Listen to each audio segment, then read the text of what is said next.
stand for the Pledge of Allegiance. I pledge Allegiance to the flag of the United States of America and to the republic for which it stands, one nation, under God, indivisible, with liberty and justice for all. Please remain standing for a moment of silence. Please take your seats. Roll call, please. Eister. Here. Savage. Here. Rocious. Here. Ramos. Here. Troop. All right, there was an executive session held prior to tonight's council meeting to discuss real property, personnel, and possible litigation. I do have two additions to the agenda, one being road one addition to the agenda, one being a road closure going under new business. So I have a second to add that to the agenda. Second. Savage. Yes. Rocious. Yes. Ramos. Yes. Eister. Yes. Okay, at this time, is there any public comment on agenda items at this time? All right, I'm gonna start in the front, work my way back. Please remember to try to adhere to the 3-minute warning here. I will have a timer. If you hear it go off, please try to sum it up quickly, please. So, I know someone. Mayor Brochus. Oh, yes. And Marshall, 8th Street, Sunbury, PA. I'm requesting a status update of the criminal complaint that I have against former councilman trespass, Ramos for trespassing, and I'd like a status update of what's going on with that, why it's still not listed under old business and still ongoing. I'm gonna refer to our solicitor. Yep. And as we discussed, I can't tell you anything about the state police investigation because I honestly don't know. As you and I talked on the phone a week and a half ago, Yes. I did speak with Pat Harvey, who is an attorney with a big firm in, I believe, Philadelphia. And that was not this past Friday, the Friday before. I spoke to him and I spoke to you. He was going to put together a plan as far as an investigation, an independent investigation, having nothing to do with me or anybody on this council. And since I didn't hear from him by this Friday, I gave him a week. Since I didn't hear from him, I called him today. He told me he was putting a plan together. He was going to call me back today. He didn't call me back today, so I'm going to call him again tomorrow. But I gave him until the end of the day today to call me, and he didn't. So that's where it's at. Yes. Can I ask your question? Mhm. There's a councilman under investigation. Mhm. Is he still able to serve on term being investigated? Like, Yeah, he's innocent until proven guilty. okay, He has that right. yeah. Okay. Anything else? No. All right, thank you. Any other public comment? All right, Randy? Randy Buhner. I just wanted a clarification on the DMA record. And I spoke with Joel very briefly, that the council votes to make a recommendation. The recommendation is given to the mayor then gives it to the governor, and then the governor makes the appointment. No. I just wanted that clear. No. It goes to the county first. Okay, thank you. Makes sense. I did too. I didn't see that. Okay, yes, I just wanted that clear. Any other questions or comments or concerns? Randy? Anything else? Not on the agenda. All right, thank you. All right, I'm working with that. Please take your name, sir. I'm Norm Gessner, Highland Avenue, Sunbury. I just want to state that I'm against the ICE proposal, and I'm assuming it is the task force model. I'm not sure about that, which I completely disagree with. And I've lived here 44 years. I have Hispanic neighbors. I have no idea if they are citizens or not, and it really don't matter to me. I've had no problems with them at all. So I just want to state that I'm opposed to, especially racial. Thank you, sir. Any other public comment? Great. I follow this. My name is Connie Kwiatkowski, and I came specifically to address the same issue this gentleman did. I do not agree with you about your policy of ICE. You, Mr. Brochus, could be Pacific Asian Pacific, maybe not white enough. Mr. Ramos, anyone here, if you don't carry your passport or assess that, I don't want brutality on our streets and it's becoming normalized, not in Sunbury. I have Hispanic And I don't know who they are. They're good neighbors. I don't want anything adverse to happen to them. Thank you, ma'am. Working my way over, please state your name, ma'am. Tracy Lasher. I'm going to go along with the ICE topic since we're on that. I'm for it. First of all, ICE is already here. Second of all, the police are helping them not in the way that's portrayed on the media. So I'm sure that the police are already helping ICE that's here.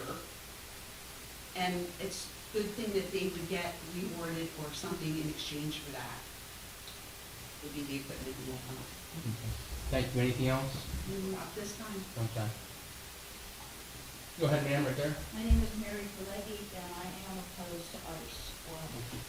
And I called the police one time because ICE was in my neighborhood, and the officer told me it's not his concern. So, Anything else, ma'am? no, Okay, thank you.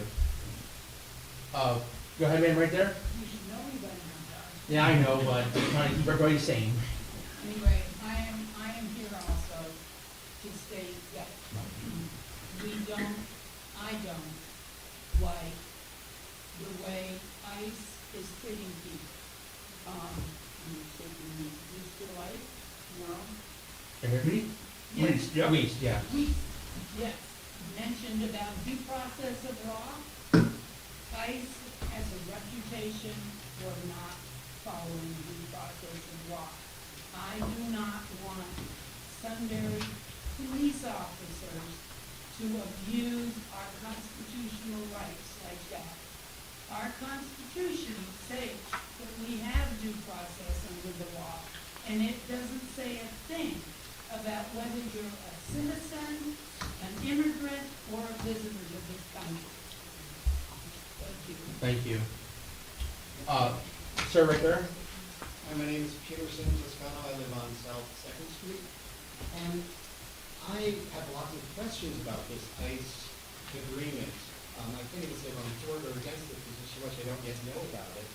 One, is it possible to get a full report of the agreement that you all want to sign or have filled out already, so we can actually see what this document is that you're signing? And how do we get a copy of that?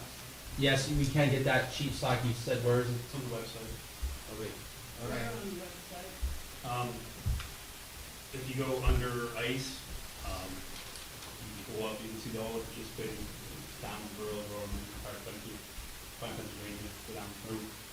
When signed upon, if signed upon by them, they're going to say in agreement.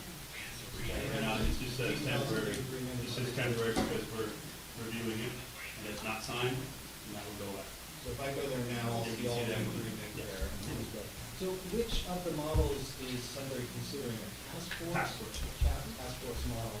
And what about Sunbury's insurance carrier? Does it cover ICE-related wrongful detention, racial profiling, civil rights, and constitutional claims?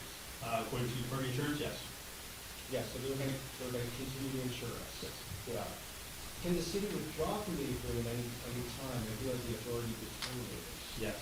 Who has the authority to terminate? I can, direction on that. Which would then go for a vote for council. And what sort of liability does this put the city under? A lot. I would like to speak to everyone when we're done. Sometimes taking those questions rather than duplicating information. So I'm going to continue to ask the questions. That is one of my concerns for the town. You know, I know we're getting a lot of money for this agreement, but are there other costs that we're unaware of that could come, particularly with liabilities? And has it happened in other places in Pennsylvania that have been in similar situations? Thank you. You're welcome. I'm going to go to the person on the gentleman right there with the glasses, and I'll keep working my way back. Please say your name, sir. Wed June and Degenstein. I'm extremely opposed to any relationship with ICE. I'm kind of amazed at having looked into the history of these tactics. They use unmarked alarmists who wear masks, they don't identify themselves. They killed 2 people in Minneapolis. 18 people have died in ICE detention. These are the tactics that are used by authoritarian regimes, almost, everyone does it. And it's to spread intimidation broadly across, the whole populace. We know there are a lot of people targeted, but it's to let us know you have a police state. So you need to stop. Some states are trying to pass laws to keep local jurisdictions like this from engaging in these programs with ICE. I'd like to see you write a letter to the governor and support keeping ICE out of Pennsylvania. Thank you, sir. I'm gonna go with the lady next to the wall. Yes, ma'am. Annie Ross, I'm going to speak as well on the previous topics. In addition to what my community has been saying, I'm just really highlighting the data coming in from other spaces show that it decreases safety. It is financially irresponsible, even with the numbers that we have, or just getting more information on that, the fiscal responsibility, as well as just being bad for the community and eroding trust between the community and law enforcement. So as far as decreasing safety, right now the police can already cover criminal accounts like people committing crimes that's already under the jurisdiction of my understanding, and that this task force model is being able to enforce the civil federal undocumentation or immigration things, essentially being able to stop people just for the potential of immigration issues, which is not covered right now. Right now, if someone's doing something bad, they can already get into the police. My understanding, and this task force model, I believe there was a statement in one of the newspaper write-ups at least, was I guess would be an open question that claims that the police work would not change because they're already working with ICE in all the legal capacities, but the task force model is specifically about changing the ability of trained police officers to do more work, which also gets into the safety of it is taking resources in the form of manpower, in the form of finances and administration, in order to do these, whether we're seeing that as reports coming in from other counties that do this, or reports from the federal level ICE agents who are taking, like I went from the task force of prosecuting child trafficking to now harassing guardians, right? Like that is just a bad dynamic that is eroding public trust and not increasing safety. It also doesn't increase safety because, and decreases safety because people are less likely to call the police, try to interact with them when they are in unsafe situations, if they fear that there are these overreaches that again have been highly documented. The financial irresponsibility, again, going back to really looking at what coverage and better understanding what is there. My understanding is that there is financial incentive for signing up for this program. However, it would be good to know more about what the actual outline of that is. I mean, the documents I can find out were the general ones, are that you may be entitled to certain things, and it's actually not guaranteed as part of the program. Moreover, the federal funding going into this program is not guaranteed. So in fact, the original before this administration or before some of these incentives rolled out, the initial training 7G that has historically been done is that the local municipalities are on the line for all of the administrative and overhead costs of running the program. So actually understanding, is that money actually going to come through? And there's other counties around Pennsylvania that have had it where they do not come through. And I did hear that sign, so yeah, sorry.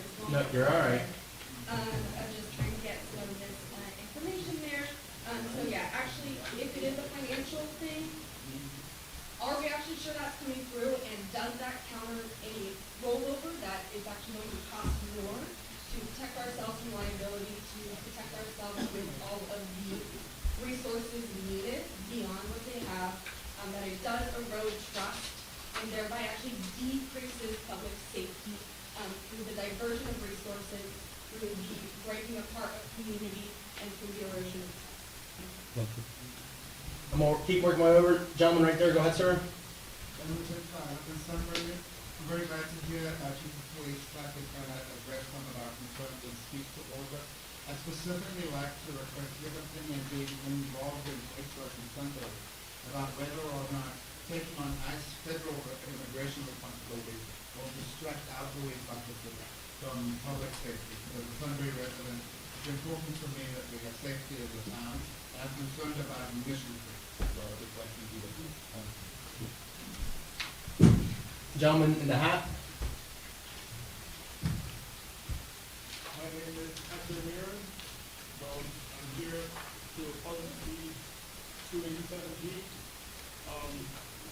Sorry, I'm not a public speaker, so don't mind me, I'm more than this. But as a Hispanic American, I'm only 28 years old, and under this, the possibility for something to happen to me, and my family. I bought a home here. I love this community. I love my neighbors and they love me right back.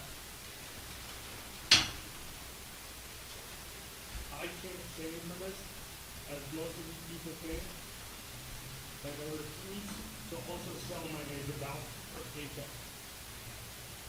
The students know it. We did the Pledge of Allegiance before this. Did you know that around 1945, we changed the Pledge of Allegiance from my flag to your flag because of anything? This is wrong. Simply off the basis of what we've been told.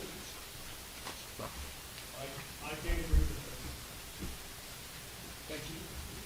Thank you.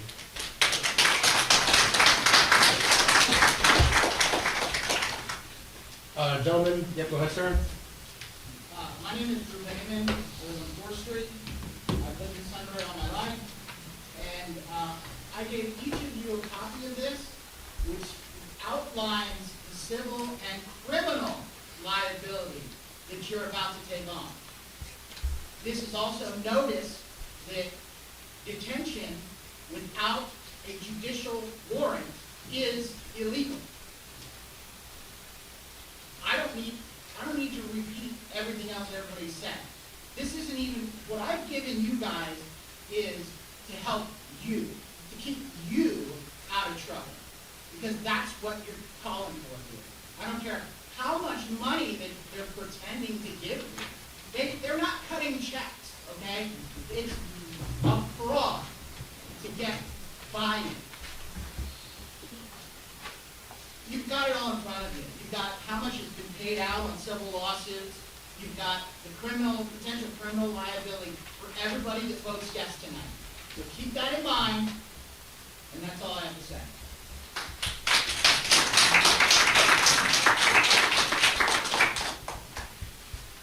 Please say your name, ma'am. Victoria Escobar. I'm also Hispanic American, and I also hear whatever you guys are trying to do in regards to integrating out of the police court. Our local police court is 100% focused on our local community, our local crime, and they need to prevent. They don't need to be worried about the federal government's job if that's what they want to do. They can do it on their own dime. My family does not need to be scared of our last name. We do not need to sit here and actually think that this needs to be done out of our pockets. Massive lawsuits will happen because people will go and be wrongfully arrested. People will be wrongfully arrested just by profiling. And you can't tell me that's not a risk. We live in a very red area. With our local police force, most likely looking at their skin over absolute reality. So I would just like to take a moment and actually consider the liability of safety and financials coming out of our taxpayers' money. Thank you. Thank you. Please say your name, ma'am. My name is Bethany Parkinson. I live in Northumberland for 4 years. I'm back in the field working with the WNEP. I'm got to run with the student engagement. I also have some years in this. Still getting years in this student, but we're still on time. However, when you talk about undaunting workers, we have to understand that they're not doing all the what she said out. There are people who get a certain profile, and we exceeded the property to our limits. And if you don't ever on the workers, then I worry think about people who do it. Think about people who you know you've met, who maybe live in closure with that. Because it's simple. And if you can't think of anybody in your life that may be affected by that, then I have a second question. Why not? It's a concern about that. Because the bottom line is that not all these people learn about human to be fine. Correct. And look, and I'm a big proponent of the police. I have a family member on the police. I love and you hope that they're all protected and meeting with it's not your testimony. It's your time, but show the police purpose. To expose it all. You do all this with me. Thank you. Any other public comment? Go ahead, ma'am. Sue Johnson, my resident Sunbury. I just, when you do your presentation, backroom, I guess, would you give us, pretend we're all in fifth grade, and tell us what would we get out of it? Absolutely. Do my best. Other than the money. Sure. Other than the money. Like, real simple. Okay. Thank you. Wrong. Ma'am, did you have I saw your hand go up again. I'm wondering if they're gonna have a retention center, I mean, what are they gonna do with the people that they collect? I think the chief will address that. Are we gonna have to do that in our town? No. All right, so, okay. The chief will Would you address. like me to do this now? Well, I didn't see if there's any other public comment at this time. Any other public comment at this time? All right, go, there's two more here. Go ahead, ma'am, go ahead. I'm Sandy Hine, I am from Sunbury, or I live in Sunbury. How will this affect having ICE so openly in town? How is that going to affect our voting in November? Yeah. Good question. Hold on, just let her answer. Yeah, ICE has been known to wait at polling places for people who don't fit the physical profile of an American. Are they going to be at our polling sites here in Sunbury, Northumberland County, Pennsylvania, wherever? They have been there in other states, so now if our police department is part of ICE, are we gonna be intimidating voters at the polls?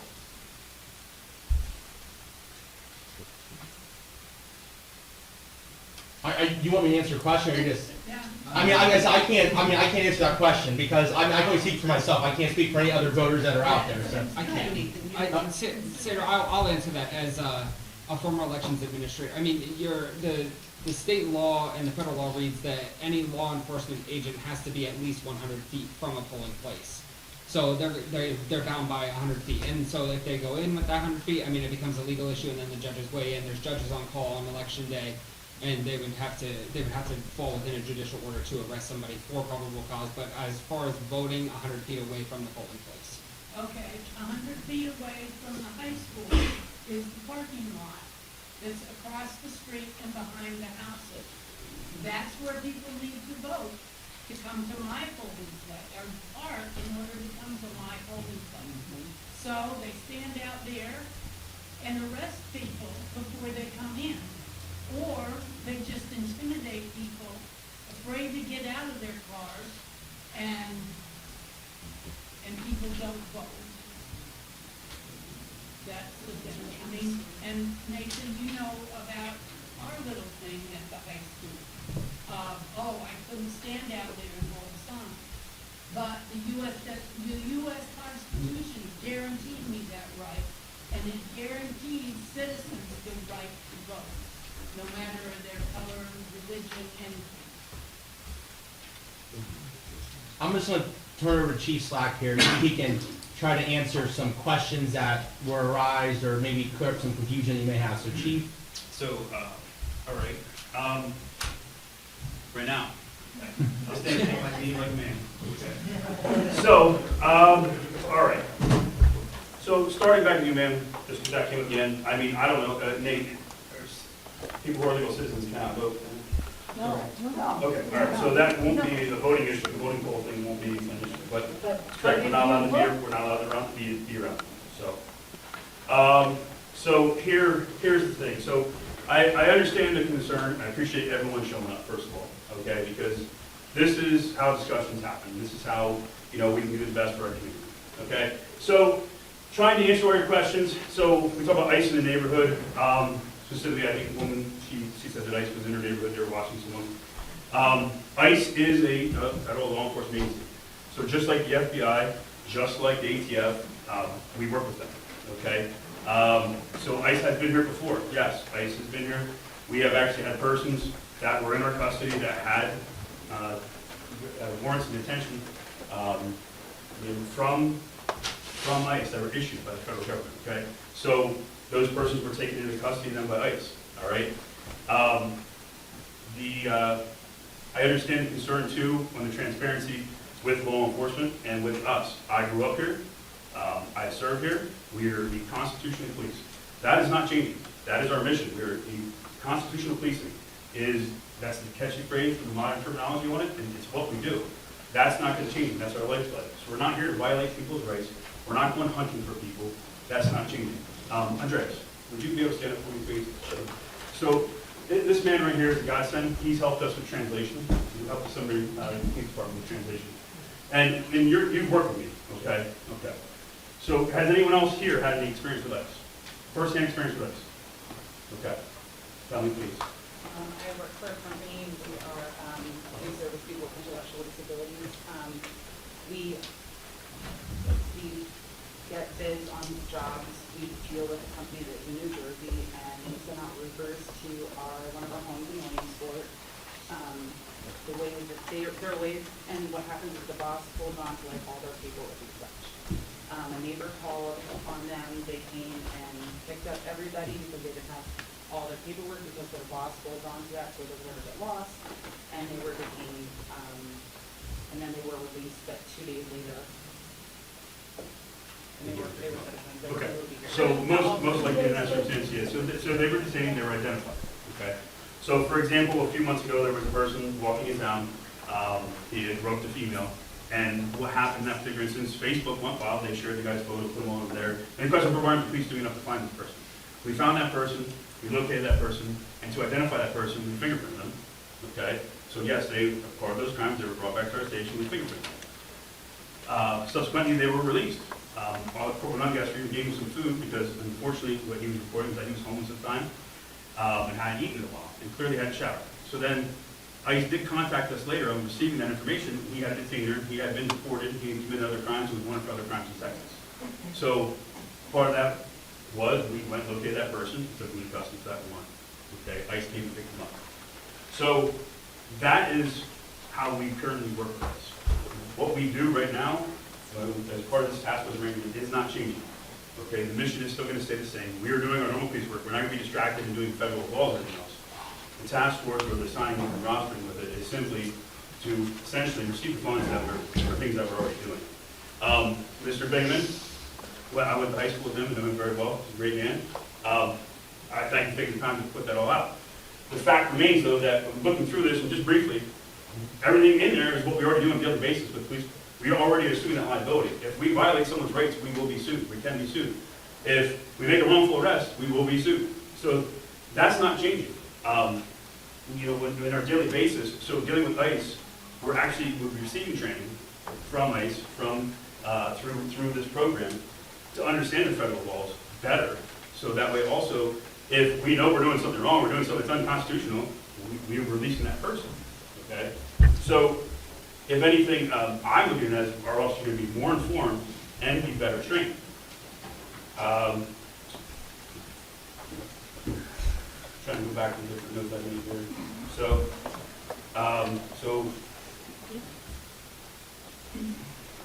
I think there were some other questions. Go ahead. Do you have any other immigration law training besides what ICE gives you? So, or do you look on your own? right, that would be, we doing our own research, our own homework. So Does with ICE, anybody then, do that? no. So working with ICE, like I said, we're going to receive that training and stuff.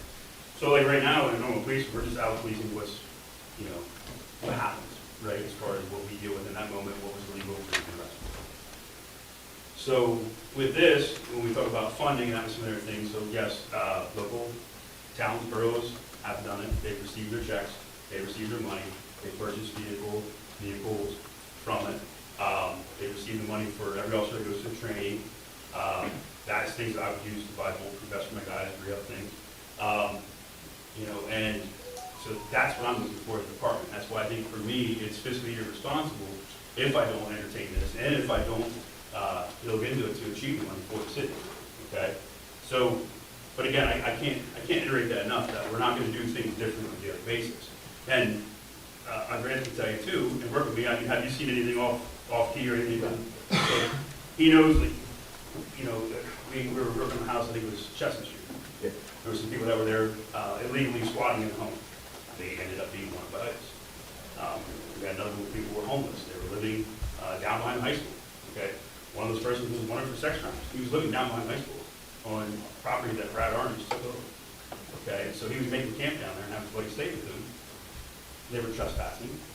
Identifying them led to the fact that one person was wanted. And so, you know, I'm just trying to help you understand that I get where everyone gets emotionally charged and you put all these political things behind it. We're just trying to still do and operate the same way we do. But for me, if I don't at least explore this to collect the funds, I think it would be irresponsible. Yes? Hi. Quick question though, because under the task force model, it says it allows your officers to identify and report suspected aliens not charged with crimes under ICE oversight and exercise limited immigration authority on ICE-led task forces. Can you explain a little bit more about what that means? And it sort of implies that it's more than what you're currently doing. Sure. So we already can do that. If someone's here illegally, we can already report their place. That's what I'm saying. So that stuff has already been happening. It's already been going on. Whether it's us, whether it's local businesses that are calling ICE, or calling in people that are living here in PPR. So again, we're not profiling. We're not looking at someone's race or anything like that. It's people that we are dealing with. Okay. So for example, when we had the property on Chestnut Street, there was multiple people that were wanted there. That was reported to ICE. ICE responded. Okay, they took those persons into custody. 2 other persons were let go, is my understanding. But is that correct? These 2 were let go. So that was reported to ICE. ICE isn't looking for people who are just here illegally. Okay, I understand that that's the perception that's been put out there. But right there, I have clear-cut proof in my career, and that man can validate it, that 2 persons were let go that were here illegally. There was the persons that were wanted for other crimes that committed other crimes.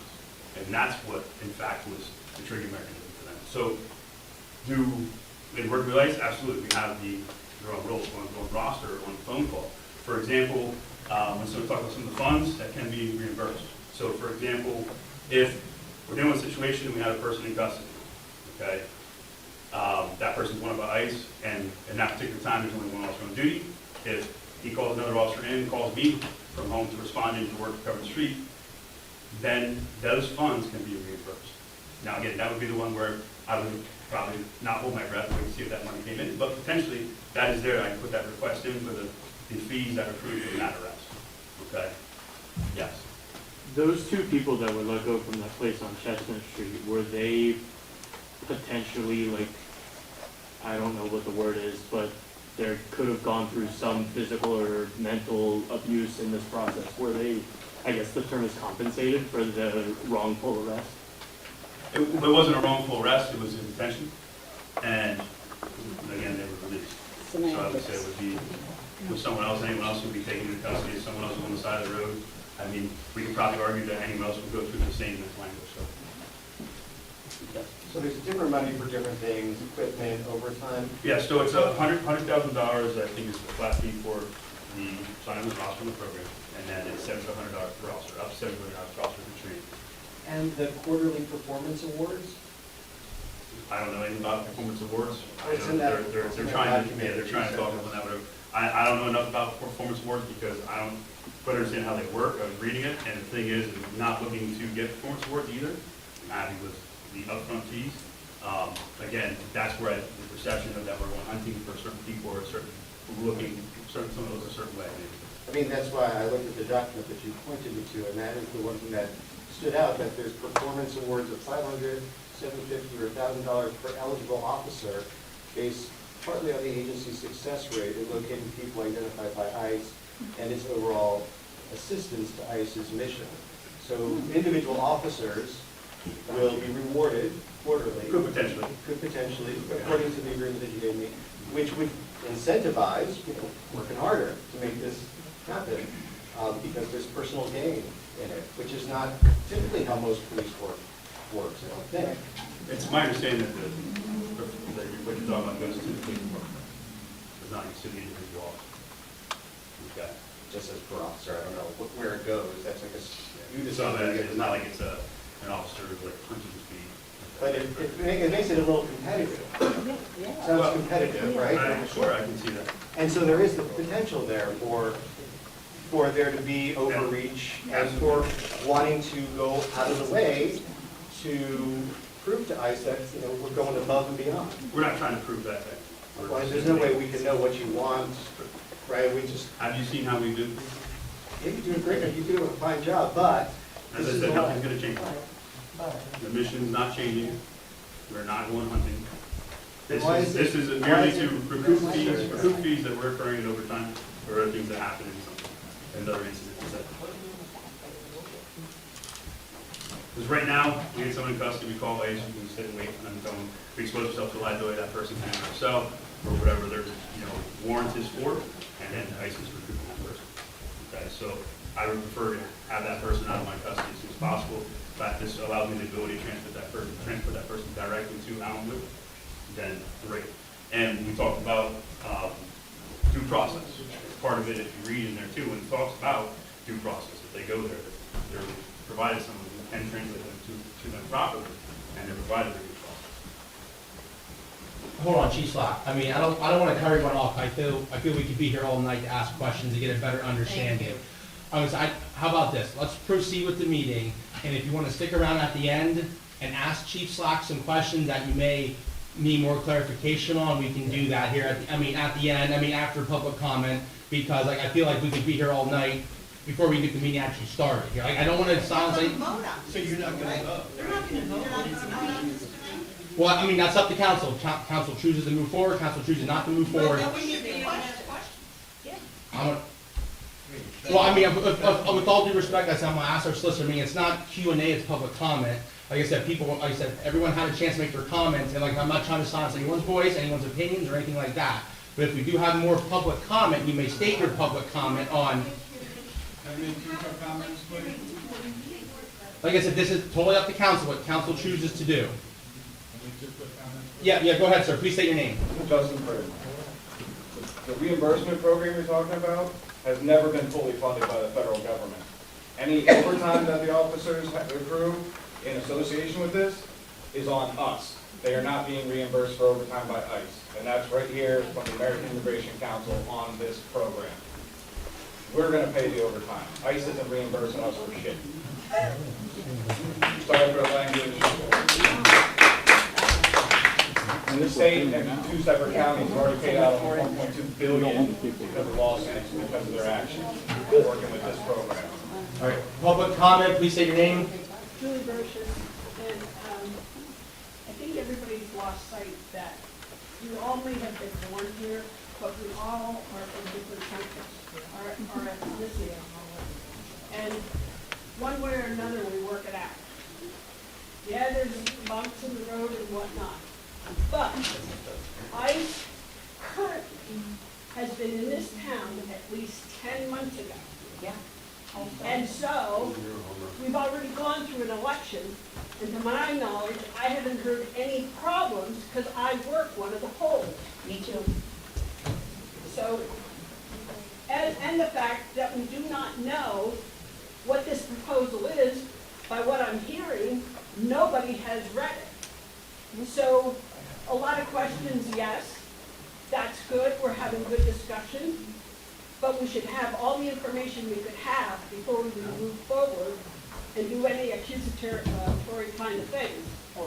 But again, most recently, ICE has been here at least 10 months. We went through an election. There was no issues to my knowledge.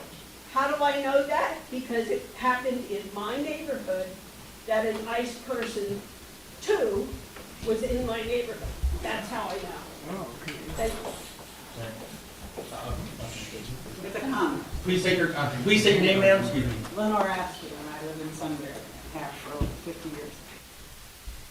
No money comes without strings from the federal government. And our police force is doing an excellent job as they are. I don't think we need an outside influence coming into Sunbury. I think we do a great job. Now, the problem is that you need more money. And if all of us are standing here saying, you know, we shouldn't want ICE in our community, then we need to do something about the taxes to bring it up so that they get more cars and they get more, whatever they need for overtime. But we do not need the intrusion of the federal government, and it will intrude. The strings will be there. Nothing comes free.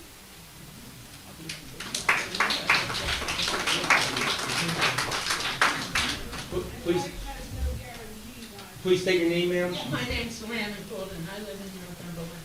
I have a question for the chief. You said that you'd be getting, if I understood, training from ICE. These are the guys who, on camera, murdered two people. I just wonder what kind of training you're going to get from mass hoodlums. All right. Is it, like I said, I'm trying to stay away from questions, it's public comment, so. Well, that was my comment. I mean, this is an important issue to a lot of us, obviously. I'd like to get more details on this training again, to see what they get. I mean, videos have gone all around the world as to the ICE's package. And so how can we get the information about training? And today, the Guardian, the director of ICE, Mr. Holman, threatened to flood New York City with ICE. Now, what's that about? You know, that's the director of ICE. Because these things have to be talked about. Can we find out about the training? Who's going to do the training? Where is it going to be done? If it's approved, it's done online. 40 hours. And what are you going to learn if you don't already know? What's in the training? I would suspect, and I hope it's on passports and it's on other, things to recognize whatever ICE is looking for on their mission. But you're not sure. I'm not sure. Okay. I'm not 100% certain. And could you, to follow up my other question, could you again explain what the advantages are simply, other than money and training if you don't know what the So, like I was trying to explain it a little bit with the fact of if we have someone in custody, instead of us sitting on them or dealing with them, if they have an actual warrant, okay, that is not as in like, we got 4 persons that spoke of, 2 had no warrants, 2 had warrants for other crimes. We could take those 2 persons instead of actually calling them, so we can go right up to hound those and get those persons out of our custody. And if Instead of waiting with other. And if they weren't here, you would just have to call. If who was it? If we didn't go through with this whole thing. If we didn't go through with it, we would call them and have to hold them and wait for them. So instead of you taking them up there, they would just have to come here. That's the only difference? Well, so in understanding, depending on time frame, it's that person, if they're not working, has to go get a car in Williamsport, then come to Williamsport down. So when we're talking about waiting, or dealing with persons in custody, that's what I mean about liability, it's only one of that person for hours potentially. I know, with the bridge construction. Well, yeah, even worse this time, right. But seriously, so you're gonna get some training, you're not sure what it is, we're gonna get money, we don't know how to use, maybe. And there might be a couple hours difference in how, the legal part of them being transferred. That doesn't seem like a lot of difference. But anymore. Correct. It's getting people off the street and then moving on. But you're, Yes, sir. you guys do a great job. Thank you.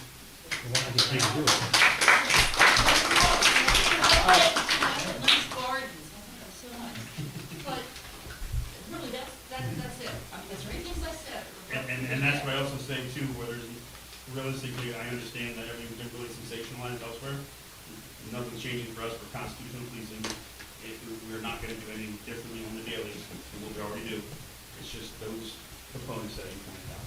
My hopes do, like I said, it'd be fiscally irresponsible for me to not explore this and try to do this way for the city. All right, public comment. I see your hand back there. I just see a hand. Thank you. Getting around to just to kind of help us a bit more on what Mr. Phillips was saying. Again, I do appreciate what you do, and I appreciate the intention of trying to find other means of supporting the good work we're already doing for public safety.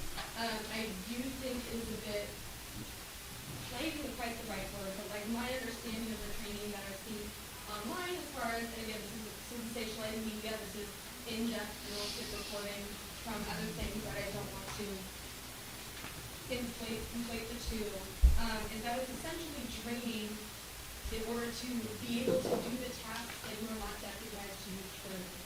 Because what you are saying is not actually work that you are going to be doing, like the ability to go up to someone and demand evidence of their immigration status, which you are saying you are not currently doing, not deputized to do, and you do not plan to do.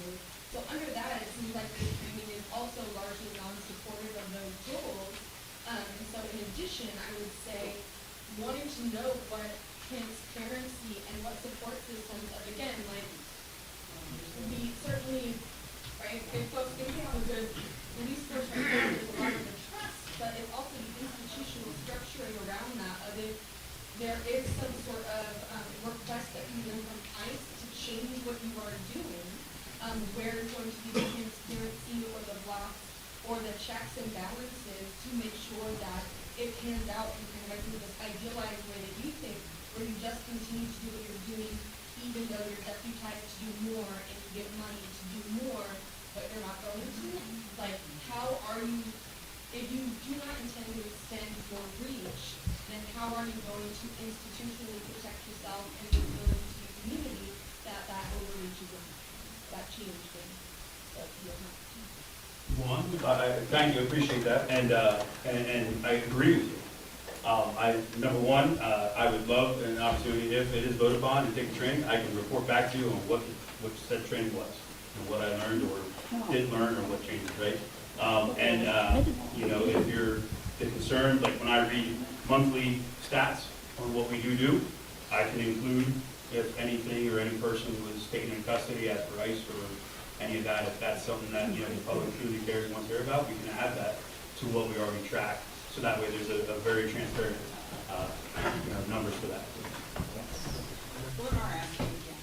That's putting the horses out of the barn, putting the barn over. If we decide, if it's decided here tonight to go along with this, and then we say, okay, we're going to do this and it's done, and then afterwards you're going to tell us what has happened, I think it's in the, I think we need to know before something like that happens and have more information about it. I just don't think it's. I understand your concern, and part of the verbiage in the agreed to is also that we reserve the right that we can depart from this venture at any time. And so if there is something like when she was saying that if we felt that it was giving us an overreach or something that we're doing that we, you know, is unlike or unwelcome, then we can separate them. You know, I feel very strongly that I can trust you and believe what you're saying. I do not feel very strongly that I can believe anything that ICE says it does. And I can completely understand.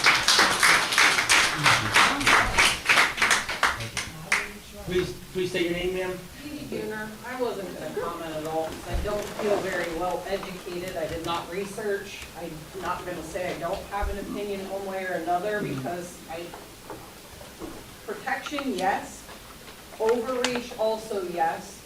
But one thing that I have learned for certain in life is there can be overreach. And here, discrimination and profiling could become very prevalent. The one thing that I will say that I'm not saying I disagree with, but if you're going to have overreach, if you're going to have people abusing their authority, that's going to happen whether ICE is here or not. So we have to entrust and rely upon the officers that are charged in our community to protect and serve us. Despite trainings, if we're going to have the bad actors, they're going to exist without this contract without an agreement being signed and without extra money being paid. I've been known to say things out loud before that perhaps I shouldn't, but assholes come in all colors. They come in all professions. We have enough information. I know, I understand, I'm not disagreeing, but what I'm saying is if you have folks that are going to abuse their authority in any way, shape, or form, whether that's in the police department or anywhere, it's going to happen. And at For this sure. point in Guys, we're time. not gonna have a debate back and forth, just let her say her public comment. That was I'm all, sorry. thank you. Okay. Sir, please state your name, hold on, ma'am, this gentleman didn't have a chance to speak yet. Go ahead, sir, please state your name. Richard Wright. How many businesses would be hurting out of this? I mean, sir, if you're asking me for a number, I don't have that, I would have no idea, that'd be for the You business. take like the meat plant over in Trojan Dam, they probably have 80% insurance. And once again, sir, I can't give an accurate number. And one comment on that, sir, we're not allowed on the property over there, so we're not going there. All right, anything else, sir, any more public comment? All right, public comment, sir? One last thing. It's a federal crime, right, to come illegally to this country without going through the due process. Simple. But it's the federal government that enforces it. There are people here who live locally, who live in a family that maybe somebody is undocumented for that family. They will need police and emergency help at times. I work with the Red Cross as a volunteer, and we're trained, when people come, they're looking for help, but if they fear that something negative is gonna happen to them because they're coming for help, they won't seek that help. The vast majority of immigrants who come, who are not documented, are above the board citizens. They go out of their way to stay out of trouble. Yes, you're gonna have criminals, which you fight crime all the time, and you find out criminals, if someone breaks local law, state law, whatever, you deal with it, it's a federal law, you hand it over. But what about that woman who's experiencing violence in her home, who wants to get help, but to go to the police and open up a can of worms that makes her life even that much more complicated with a child and all that, because somebody's documented and somebody's not. You don't, simply you would not have the neutrality to act just for caring for the people, serving the public. And not to say that if someone's here illegal, it's not a crime, but it's not your crime to worry about. It's, the crimes that you're dealing with, the crimes that keep people safe. And a lot of them happen in the home. So that is another concern I have, is that people won't feel free to get the help that they need because of this newer power you have, and maybe responsibility, that everyone you get, you have to look them up, where previously you might not have to. Because this certainly gives you access to a whole database. And you're absolutely right, and to your point, we've dealt with that already. We made the arrest on the person who was beating up his wife, significant other, and the child, and the mother was unarmed. And, she still chose to prosecute, and I believe, if I understand correctly, I could be speaking on attorney without looking recently, whether she then left the town anyway, because she didn't want to go through court procedure. So they can still be together somewhere else. Okay. So, but we have, in your exact scenario, we have encountered. So, But you don't know how many have not been paid. You only know who has. You don't know how many have not been paid. right, I'm saying that most likely could already be occurring, yes. Right, but there are probably a lot more cases, the one who I'm speaking to, who's not come forward up to here. And would come forward, and you're dealing with a case that did come Take them. forward. So we don't know what's coming. We have a lot of them that are ready. All right, ma'am, public comment, please, say your name. No, Julie, hold on, the lady by the door first, I'm sorry, I'll come to you, Julie.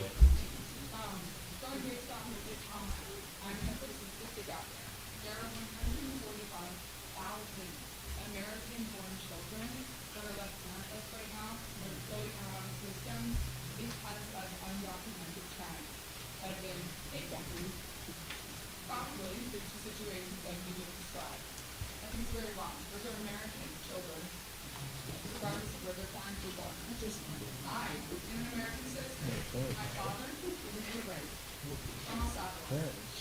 He came over here during the Civil War. For a great against the administration. And he faced asylum. And he's an amazing man. He works over at the Montana Women's Prison. And he works very hard. He is in upstate New York, upstate. If you guys aren't looking at it from a financial burden, I want you to look at it from a human perspective. 145,000 American children. Thank you. My question had those 145,000 American children from that, but they're not in the foster system, or, why are they unaccounted for? They what? You can give those fosters and their guardians, but, those are also beyond very much. So, Even in desperation, where they have nowhere to go, when your parents are taken from you, you're giving to somebody, and it's not going to the level of care they currently want to probably go.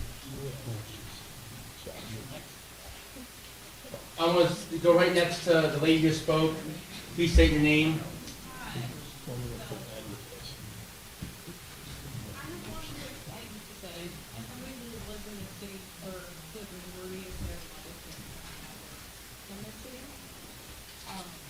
I don't think it's very fair in the conduct of speaking that certain people on the happen. So that, I get concerned while it was being upset, I think. All right, thank you. I'm with Julie, then we'll work my way back up. Sir, go ahead. Please state your name. I've had to work with options and what can be used. And we probably are should. Do I want to speak anybody that could? Absolutely. Agencies. Absolutely. But here's my question to anybody who can answer this. How many administrations has been under ICE has been under how many administrations? Can I answer that? Well, regardless, Julie, was that just... Right. But wasn't a problem then, but it is now. Guys, we're not having an argument back and forth. She's having her public comment. Please let her have her public comment, please.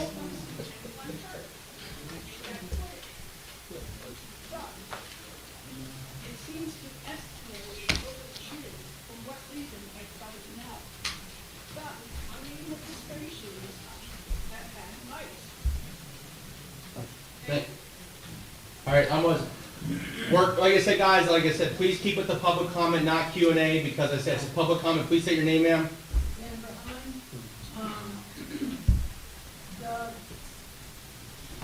Nice has been around for 25 years, I don't know how long. But 8 years ago, 7 years ago, however many years ago, when Trump came in office, is when the way ICE operated changed drastically. If you remember from his first administration, he had people in cages, literally in cages, at the border. And my problem is not with him. I think criminals deserve due process of the law, which includes being arrested by our Sunbury Police Department. I'm fine with that. The problem is somebody who has not broken the law, but Sunbury Police Department under ICE decides, oh, that guy might be a felon, let's pick him up and let's pick up the guy with him, and then, oh, yeah, we can call ICE on this guy, and he's not our problem anymore. But that other guy sits in detention for 2 days, waiting for somebody to get a lawyer to get him out. Because he's not illegal, and he's not a felon, and he hasn't committed any crime. That's the issue, and the laws changed. The way ICE behaves changed drastically. It may not have been perfect beforehand, but it definitely is not now. Thank you. Please state your name, sir. Glenn Ware, I'm very interested in transparency. There's a training program that we're talking about here that nobody knows anything about except that it's 40-hour online training. Now, we're American citizens too. We need to see that. We need to see that before you sign up for it. If ICE's training has nothing problematic, then that should be open to the public. Can we get the link so we can log on and review the training?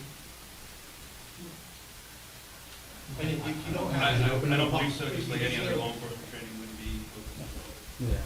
It wouldn't be open to the public? Just like any, like you said, any other like law enforcement I'm training. trying to think of what law enforcement training out there that would be, you know, that anyone says. Well, then we have to go by the video to see. You know, we can see the training that ICE is receiving, so we can't actually review it.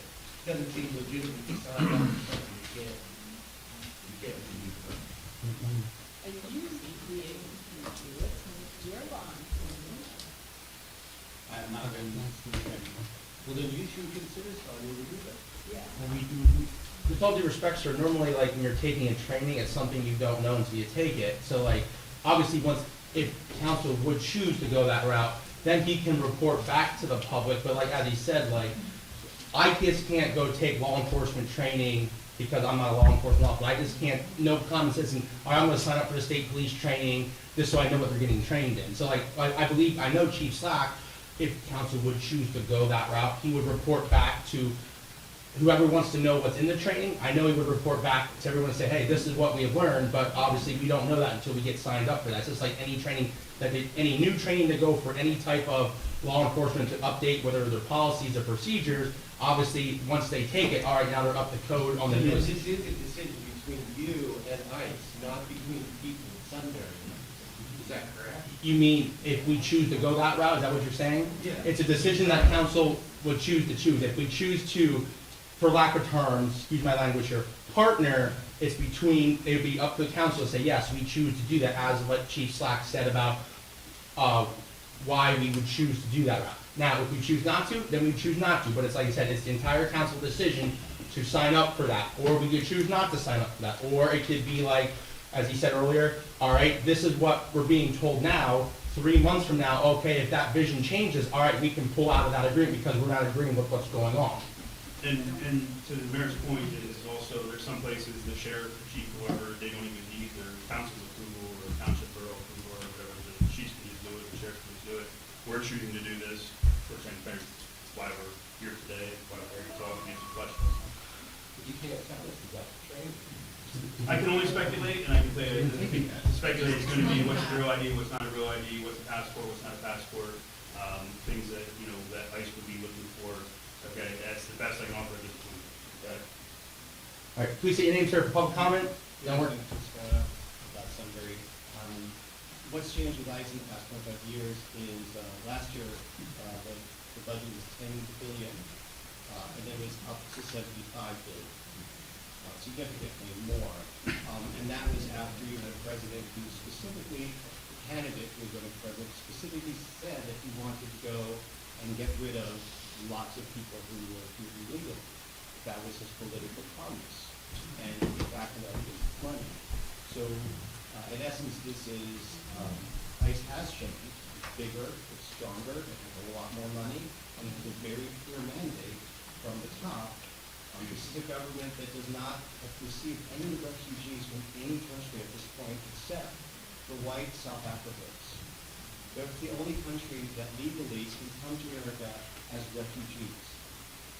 And that was because Donald Trump made it clear that the only ones he wanted. So it doesn't matter if you're any other country, you're not worthy as a refugee in this country except for white Afrikaners. And we also know that this is the president who said this is his agenda. He wants to get, and so we're basically, in signing this, we're signing up for a political agenda. And this isn't just about law enforcement. And I believe that our town can be autonomous in this way and do your work well, continue your work well without being implicated with the government's desire to go after people who are not white. And I don't think that is a stretch, because if the only immigrants that are legally allowed to come as refugees are white, we're looking at racial decisions that are being made. And I don't want our town to be part of that. Thank you, sir.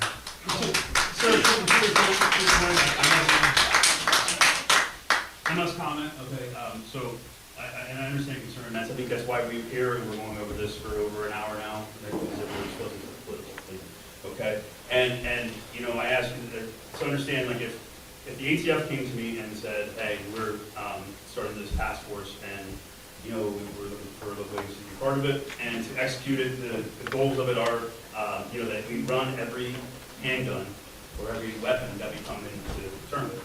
Well, I already do that, all right, that's on our daily operating system. So again, I'm not trying to target any one gun or any specific thing. The thing is, I already do that. So if there is an illegal gun or it's an unregistered gun, a ghost gun, that's with nothing, we can't implement, right? Then that gun will be, you know, taken in custody, right? Like, so trying to help you understand your side of the coin, it's, you know, that's where I'm coming from. I'm not here, we're not hunting people, we're not hunting people how they look or anything like that. That's not the intention whatsoever. I understand that, but this administration, I mean, that is, I don't think that is. Right, and again, but I don't want to be political. But it is political, is the problem. And I think this is one of the challenges. I'm just. I told you, I want to get to her public comment. Please state your name, ma'am. I think just a little bit more of the different, though, models of this,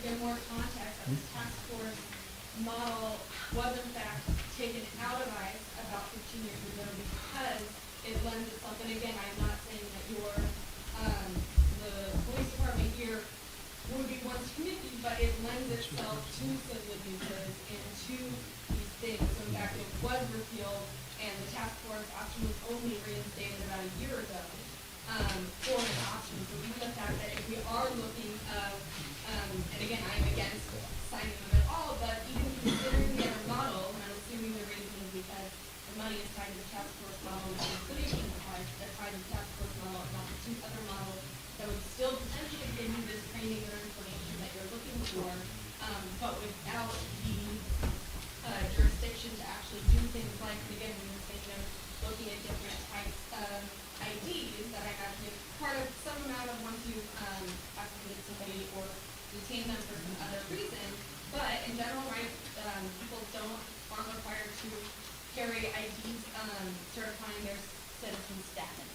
So again, why would you need to train more on that if that is not a thing that is in the jurisdiction of what you look at, is in the coverage of what American citizens need to do and need to follow. But again, it's the idea of why not look at these other models if we're trying to look at this, right, something between what access and training you're looking for, but the other models are more limited in their scope. And again, in fact, this task force model was repealed until very recently because even, again, as written, you can say, well, we're going to do it right.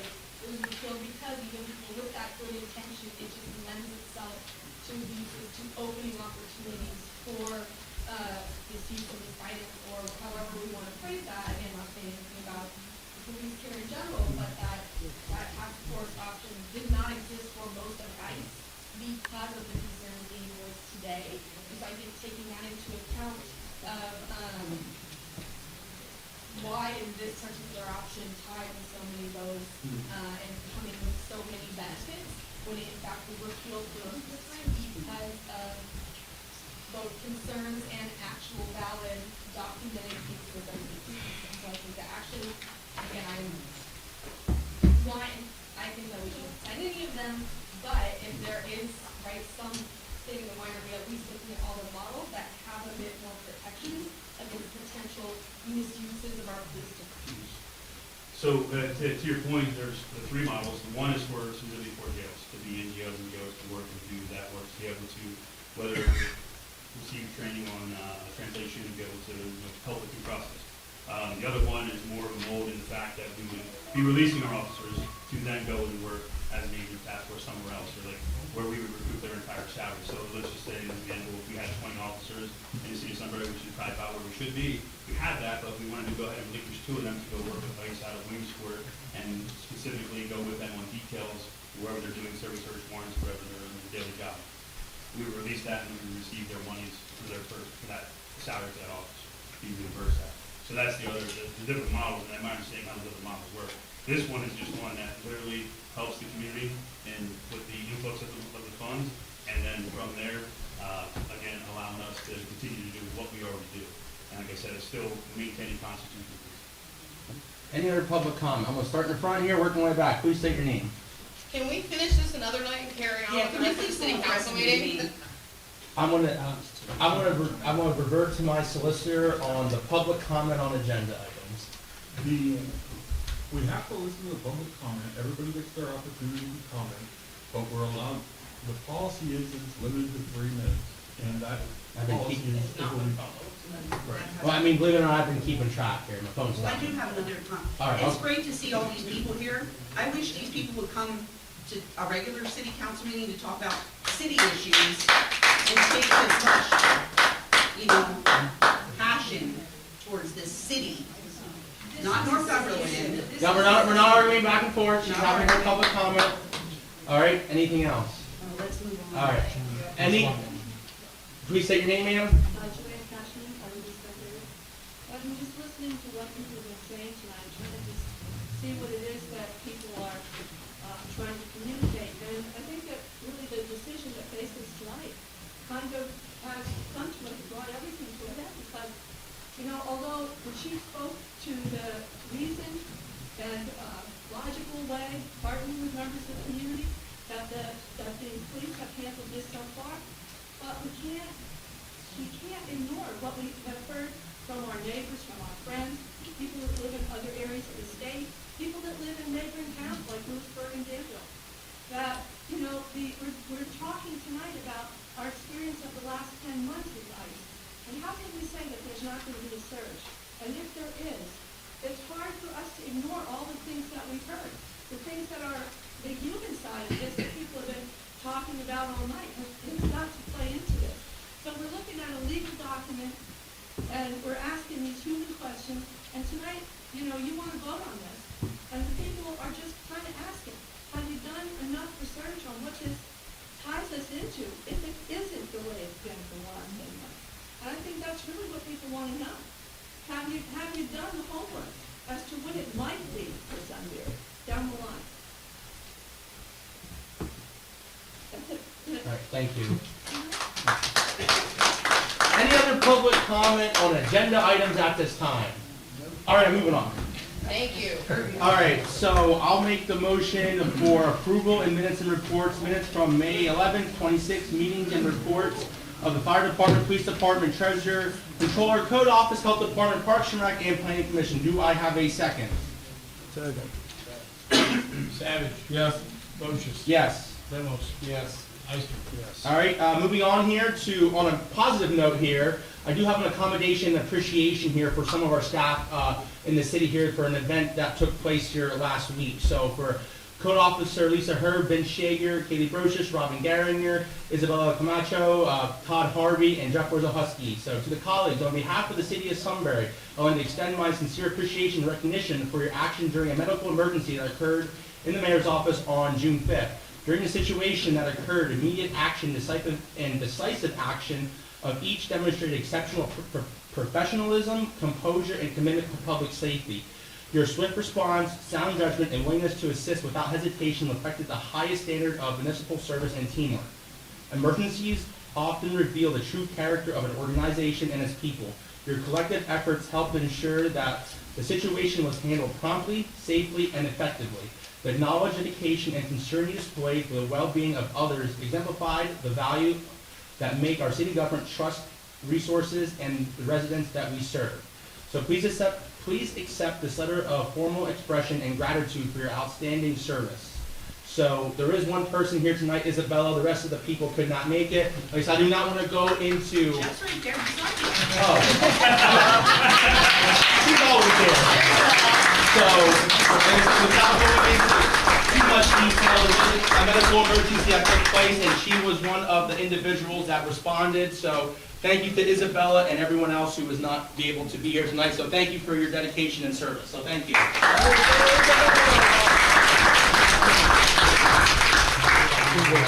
Yes, and we do have another, I'll say, update on for community service, so I'm gonna just speak about this. I don't want to get Cameron out of here, he has to go to work tomorrow morning. Cameron, young guy here, guys, you know, we did the cleanup here, we did recycling programs. We had a couple phone calls last week. Lady asked to get some recycling stuff out of her basement, freezers and stoves. Cameron gave me a hand. We went to her house, unloaded her basement, and took care of one. She couldn't do it for herself, husband passed away. So the next one, lady called, couldn't get her stuff over to the dump, asked if we'd go over. Cameron cleaned out her yard, we took everything to the dump for her. So the community service program, guys, that we have going, it's working with the grass cutting. Cameron's an example, and I asked him to come tonight just so we could thank him, and then he can get out of here, so he has to go to work. Thank you, Cameron.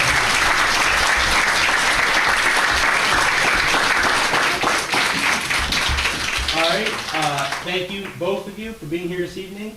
Moving on the old business to the EMA director, we did have interviews prior in the work session.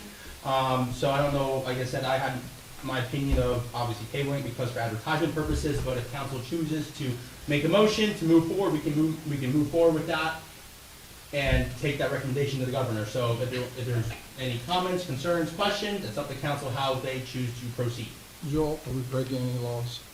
Not breaking any law. I make a motion we vote. All right, then what is your motion and for who and for what positions? Both positions. I'm looking for director and deputy director. Yes, that's what we're discussing here. I'm just asking, I didn't know you gotta change your heart, you maybe want to flop it up and change it up. No, well, just follow the interviews. Wait, so which Derek for, I'm just kidding. I make a motion to nominate Derek Ferrari for EMA director. Are you gonna do them both? Or do you wanna- Joel, can you do both? You can do both. Okay. And Derek Backer for deputy EMA director, do I have a second? Second.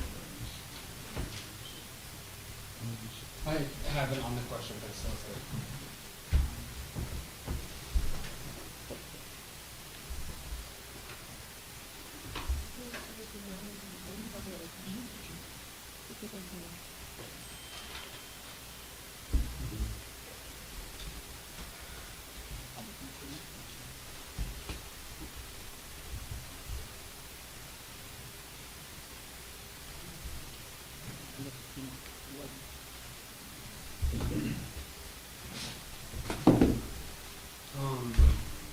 Okay, so for transparency purposes, on the question, I said I am under the impression as one person that I think that the director or the deputy director has to be a city resident or work for the city. Do we see any issues with that? The fact is, the municipal authority is an arm of the city, however, it is not a direct, he would not be a direct employee of the city, he's an employee of the municipal authority, if you're talking about Mr. Baxter. Joel, he's under contract with the city to do grant writing. And he is an employee of the city. Thank you. For how long?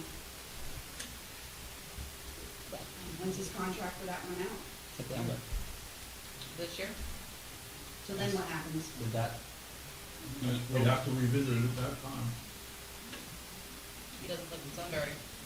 That's what I said, we'd have to revisit it. The ordinance No reads longer to be, the ordinance reads the person has to be a resident or an employee. He doesn't live in Sunbury. But he wouldn't be an employee after 3 months, though, right? so that's when we'd have to revisit it, Joel? We'd have to revisit in 3 months if he was not retained. So, I mean, Joel, yeah, okay, never mind. What was the motion? Motion was for, Mr. Ferrari for the director and Mr. Backer for the deputy director.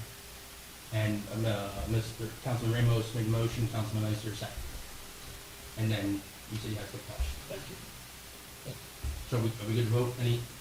Okay. Savage. Yes. Procius. No. Ister. Yes. Ramos. Yes. Moving on to new business, this is one of the additions for the road closure on July 22nd from 4 to 6:30 p.m. That is for Joe Snedeker's bike tour. He will be stopping in Sunbury, so since it is a road, we need to have a council vote for a road closure. So do I have a second for that road closure? Second. Ister. Yes. Savage. Yes. Brochus. Yes. Ramos. Yes. All right, moving on to property auctioneer. This is for the Turkey Hill property. We did have 3 individuals submit interest to be our auctioneer. One was David S. Brown Auctioneer Services. One was Jim Brumbaugh, Jim Brumbaugh Auctioneer, and the other one is Jeff Dunkelberger Auctioneer. So, council, we have the 3 proposals in front of us. I didn't know if anybody had more thoughts or desires to go in one direction than the other. Can I recap? Yeah, you go right ahead. So I think if I'm reading these correctly, and I'm open to being corrected, Mr. David Brown was 3% of the buyer's fee, Mr. Brumbaugh with 1% commission of the total sale, and Mr. Dunkelberger with 1.5% of the total sale. Yeah. Mr. Brumbaugh, 1% of the total sale. Mr. Dunkelberger, 1.5% of the total sale. And Mr. Brown, 3% to the buyer, 0 to the city. And then obviously they all have the same thing of advertising and, public notice, tours, all that kind of stuff. It just goes down to the fee, as you said, Councilman Savage. So does anybody want to start with a motion of which auctioneer they shall like to proceed with? Between Dunkelberger and Jim Brumbaugh, it's 1.5%, 1%. And then, of course, over here it's 3%, but it's off the buyer. That's to the buyer, 0 to the city. It costs us, it costs us nothing. Other than advertisement, as a sender, like, for example, in the daily item or that which everyone else is going to do. It's $500. About $500. So, it's up to whoever who wants to start and make the motion for this individual, and we'll see if we get a second. Or does no one want to start and I'll start? Go ahead. All right, I'll start with the 0, then work my way up. All right, so I'll make the motion for David S. Auctioneer. Do I have a second? Second. This is David S. Yeah, David S. Brown Auctioneer. Savage. Yes. Brochus. Yes. Ramos. Yes. Ister. Yes. All right. Can you contact Mr. Brown tonight, or let them all know that way? All right, thank you, sir. Moving on here to the Police Academy hack. I know we talked about this for quite some time now. We had candidates test. They went through the process. Now we're getting at that point here. We need to reserve spots for the academy down at Harrisburg Community College here.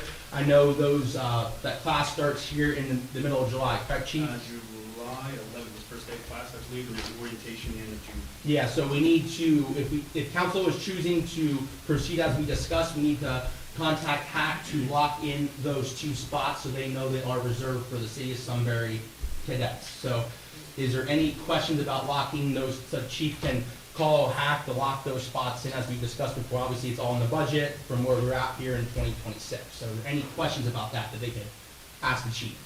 We have it in the budget to send them to school, am I correct? That is correct, yes.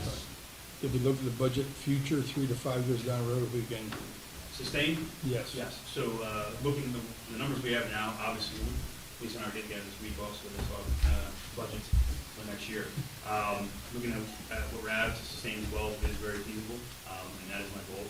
I'm not going to turn around and ask for 13 later, at least unless something changes drastically in the city, but 12 is the goal, 12 is the number, and I have sustainable numbers for us. And it was kind of like one of those things last year, we had budgeted for 12, obviously, the people leaving, then we went down from 12, but then it was again still in this year's budget for 12. And, with the people leaving at the higher salaries and these individuals starting at the lowest salaries is also long-term that, till they get to those higher salaries and goals. So, I'd like to use money, salaries we saved already in the year, not having those persons that were budgeted for, help pick the school. I'm also still going to seek funding through the state. I know I'm told I can still apply when we get to 4, and I can try to recruit some of that. Yeah. I just can't guarantee. Yeah, but it's one of those things, like, we are looking for grant money, you know, to pay back for the school, and also with, Renee and the new grant writer up there looking to apply for grants that we had never applied for in the past, looking at different ones, you know, smaller ones, but, you know, everything adds up. So, like I said, it is in our budget for this year, and obviously it was in for last year, for this year, obviously. And you're utilizing unused wages. Is that what you said? Yeah, for school, yes. Yeah, and then also remember, And their program. yeah, remember, we do pay them a small salary, I think it's $15 an hour to go, which, you know, gets equated into that wages that we already saved. Yeah, so that's, So then just for a point of our record as finance and treasurer and controller, so then you're gonna allocate unused gross wage funding to go to training costs? yeah, we would. To do a journal entry? Yeah, I mean, we'd have to make that official vote to do so, you know, X dollars to do this when that time comes to it, but yes. That's my concept. Yeah. Thanks. So we'll have to create a new one, then, we don't have to create it. What percentage of reimbursement did we get back from the state then? I know you mentioned that before. I believe, I remember the numbers, it was, I wanna say at least 50. I think it was the full. Was it full? Tuition, I think it was the full tuition for each officer, we didn't get. Yeah, that's right, it was the tuition, it wasn't the salary, because we tried to do both, it was only, and we got full tuition back. Yeah. If one of them didn't come right away, that's also a confusion too, and Travis did that, I'd have to defer to him, to remember the exact numbers, but then one didn't come right away, and then we just taking another one, which I think is.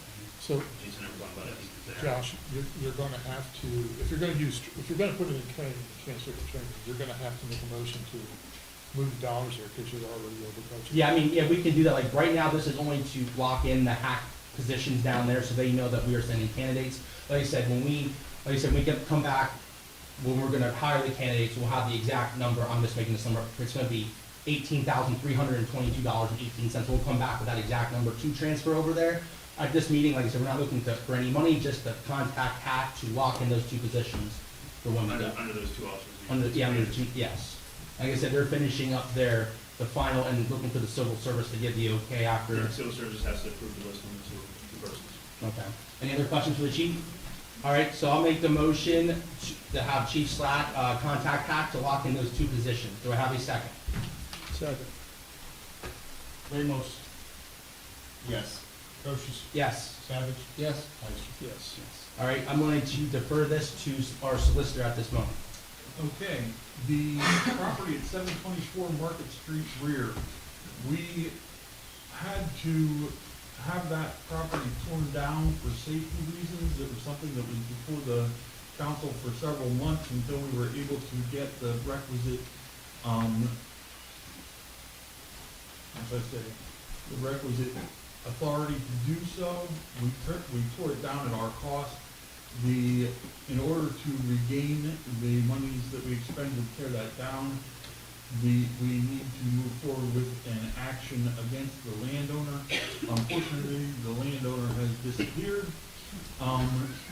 but. Meaning we can't find him. And we can't get in contact with him, not that he just. Yeah, I didn't mean to just spontaneously combusted. So at any rate, because we don't know where he is, I'm going to be filing against him, but we're gonna probably have to advertise it in the newspaper that we filed against him. And we would then move forward with a lien on the property, which eventually, if it's unpaid, we would be forced to take the property and move forward with that. But in order to recoup our costs, I think we need to move forward with that action at this time. All right, so I will make the motion to proceed with that action recommended by the solicitor. Do I have a second? Second. Ister. Yes. Savage. Yes. Ramos. Yes. Yes. All right, moving on to the 287G program. Discussions for council. I think at this point in time, Mr. Mayor, with all the questions out there, I know I don't have the answers. Chief tried to explain everything. He has the information on. Should be tabled so we take and do some more research. And then you'll report back. All right, so is that a motion? That's a motion. I'll second the motion. I have comments on the question, if I may. No, yeah, go ahead. If we're tabling this, my first question is direct. Has the program already been applied for on behalf of the city? We, as far as the MOU is completed, we're just hanging the balance in the, so. at whose direction? Well, I told Chief Slack to say, start it, that way when we're ready to go, we can go, but nothing has been, all right, we're accepting. It's just like, start the process. So that way, we're aware of the process, so some of the questions that are asked can be answered, because it's one of those things like, if you're asking what the process. We needed to research it to see. Yeah, what the process, procedure, some of the information that we could get from it. Like I said, nothing has been accepted or saying we're partnering, nothing in that aspect, that's why it's coming for council vote.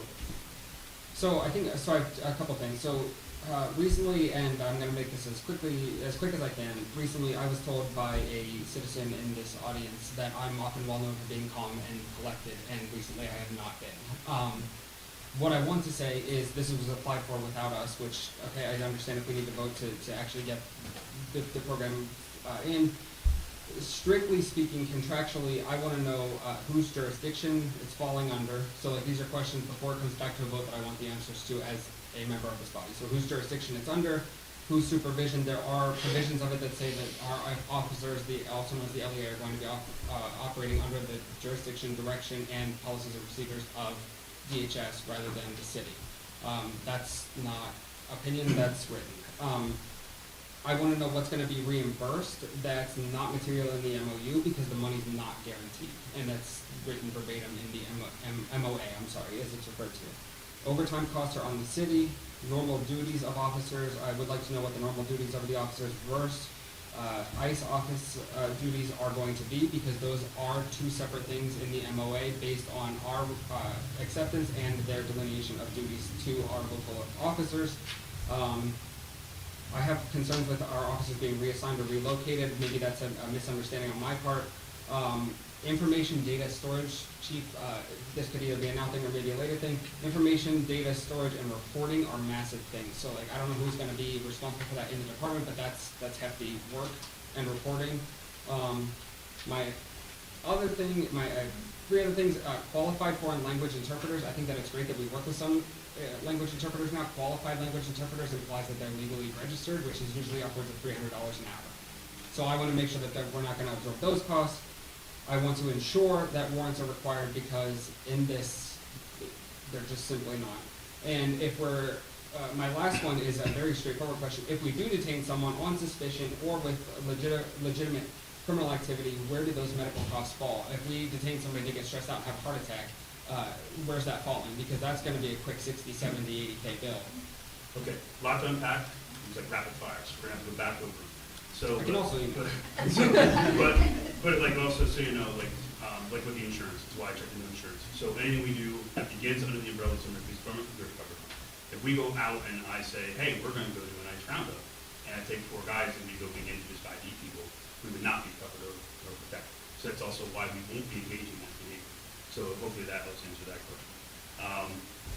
Go ahead, what are some of the other ones we want?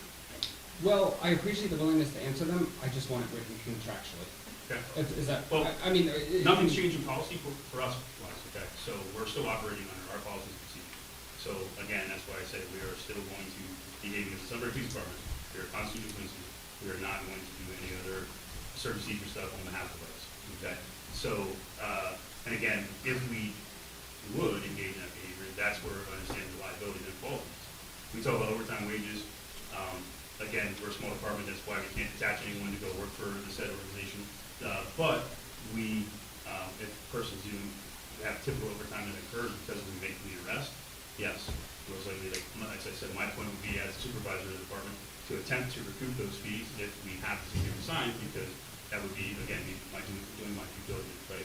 Just like every month I do a task force up and I send numbers to the county. So we have to do the same. Transparency and reporting, I mean, everything we already do is in our daily reports. Everything we're involved in, we do report for. We have a package with the county, as you're aware of. Any call, anytime we go anywhere and we call it on the radio, it generates a report in our system and we come back and do documentation. So then the only hurdle really is if the county doesn't put us out somewhere, right? So that would be the only ultimate failure in the system. So all the reporting is going to be there. And as far as like tracking if someone is reported, say for ICE, because number one, it's like I said earlier, we're not reporting them unless they have a warrant. Like I use that word reporting them. We're not turning them over to ICE unless they have a warrant that has already been laid out, right? So if it's just someone else that we're just was involved in an incident, like a traffic stop or something else, you know, they're identified and they're covered. The persons that we're speaking of are the only people that have those warrants. That's the only persons that we would be taking. So my final statement is I do strongly oppose illegal immigration, and you know I support local law enforcement. These are contractual questions to me because I don't want the city being caught. And while I respect what you're saying, and I believe what you're saying, then I think that those things need to be transcribed as standard operating procedures, that we have something to fall back on legally to cover ourselves, because the federal government's going to be covered with an endless deficit-based budget, and we are just simply not. I mean, that's just flat out. Nate, just so I understand, are you suggesting that we need to have a contract with the federal government? Well, I think the MOA stands as a contract as I presented. agree, but you want something that states what you're talking about? I want these provisions amended. That's what I'm asking. Yeah. Okay. As, I just want to but make sure. I'm one of five. I mean, that's me. So I can put this in writing to everybody, but I mean, these are things that are literally written in an application. And my concern is procedurally that these are things written in an MOA that's already been submitted without council approval, which may make us liable for the funds if accepted to the program. At any point in time, we can dissociate. So, With what out? Well, I'm saying we don't have to approve it, even if we accepted it and it was voted on, we don't have to, we can disengage at any point in time. Okay. Chief, I know you have your hands full here answering all these questions, and it's gonna take you some time. And I think more questions you put on paper, that we can put it on the webpage, that you go down through question so-and-so, here's the answer we found, here's the answer found for this question. Because there's a lot of them, I have no idea. And again, and you're right, when you're looking at it, and you read down through the core is, I understand people fear that we don't have the manpower to go out and do this hunting that people also are, I think, worried about doing that. This is just a normal course of our duty, what we're already doing. That's why I said nothing's gonna change. Like, we are already working the streets, and it's just, the only changes we encounter that person was no components. We're not going to go out in operations and partner with them and whatever. And if they come to town because they are doing something on their own, we would do the same thing we would do for the FBI, the ATF, the CIA, the DOD, but we would hold perimeter. You know, it's gonna be all them doing their thing. We make sure that no one else can come into their area while they're working. You know, and as we would insist, it's part of, you know, our law enforcement, system and each other already. Thank you. And I'm sorry, one other point. I want to emphasize, I again, respect and appreciate you guys' support. But what I do want to emphasize is that ICE does have a $12 billion a year operating budget plus $70 billion over the next 40 years due to ODB, and the city just doesn't. And we represent the city taxpayers. And I personally, I will say this, I would rather my local taxes go up rather than pay more federal taxes to pay for things I don't know where it's going and to do this type of thing. I'd rather pay for more officers out of my local tax dollars than federal tax dollars, is where I'm. Right, and to your point, all I would say to that is that, you know, that budget you said is already up. I'm just trying to get into that budget. It's like when If they approve it. the refund came, or I didn't send my refund check back, I refunded it. You know, so coming from that fund, that's where I'm. And the current MLA, though, the money is not guaranteed, just so Correct. we're all clear. Correct. Now, again, there's local chiefs that have procedures. So it is happening. That's again why I was urging us to move forward as fast as possible, so we're more to the front line as other people line up, and as more people are getting their checks, more people are signing up to the state, all the way to the state, as I've been told. All right, so Councilman Ister made the table it, I second it. Vote, please. Ister. Yes. Savage. No. Brochus. Yes. Ramos.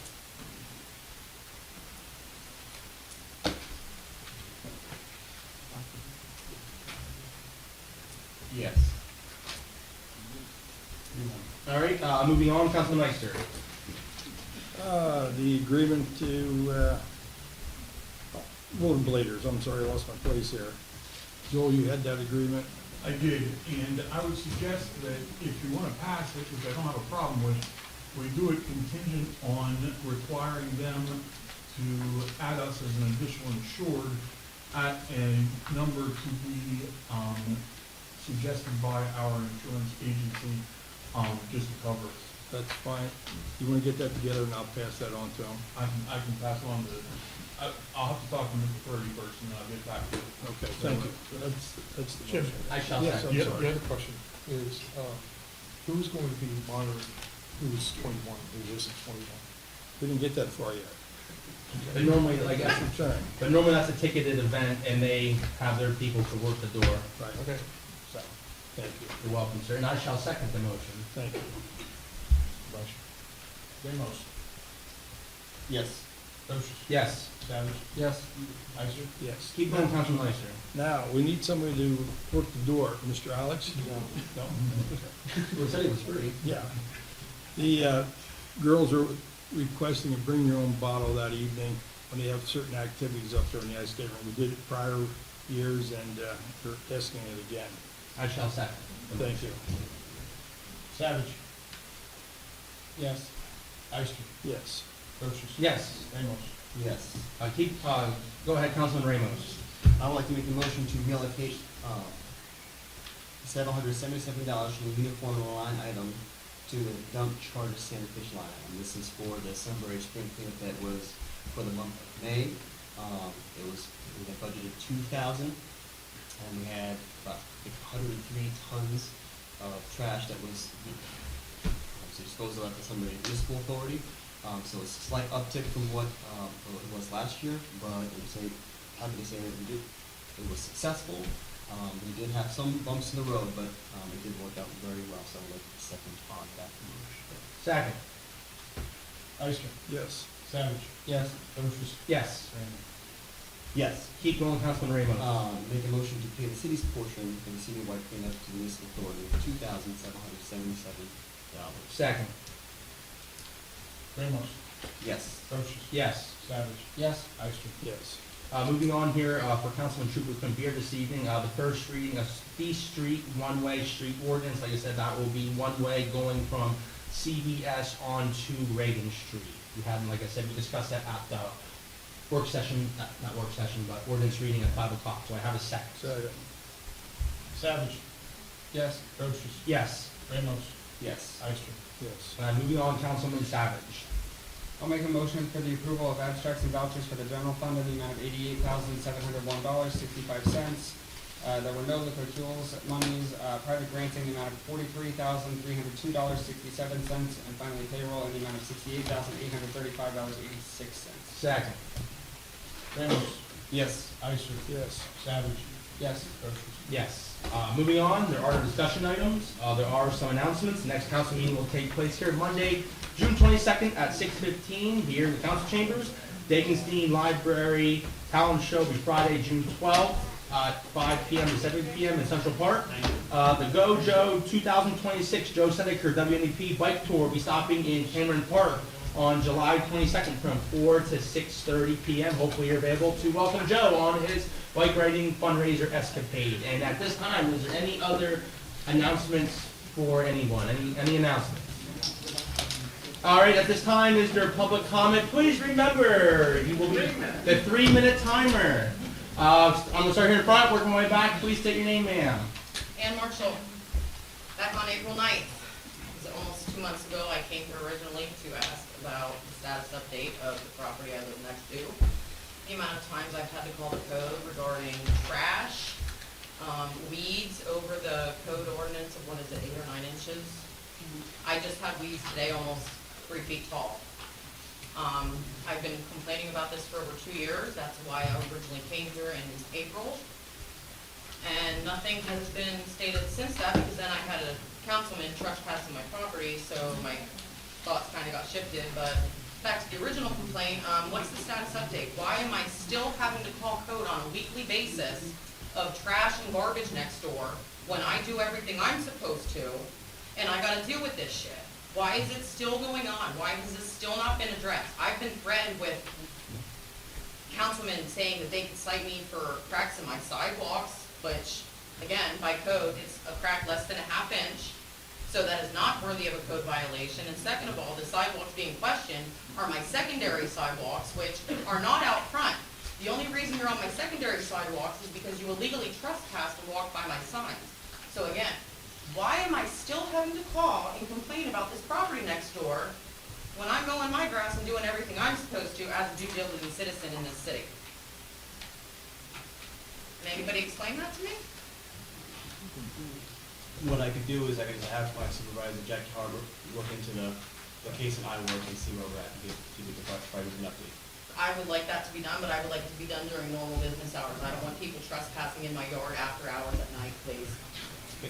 Thank you. Any other public comment at this time? Please state your name. Tracy Lesher. Councilman Ramos, Jackie's been supervisor for probably about a month now. You've been councilman for 6 months maybe. Is there any new job description for a supervisor? Any job postings that you put up? Any interviews? Right now, Jackie and I are working on getting operating procedures in place, solidified, and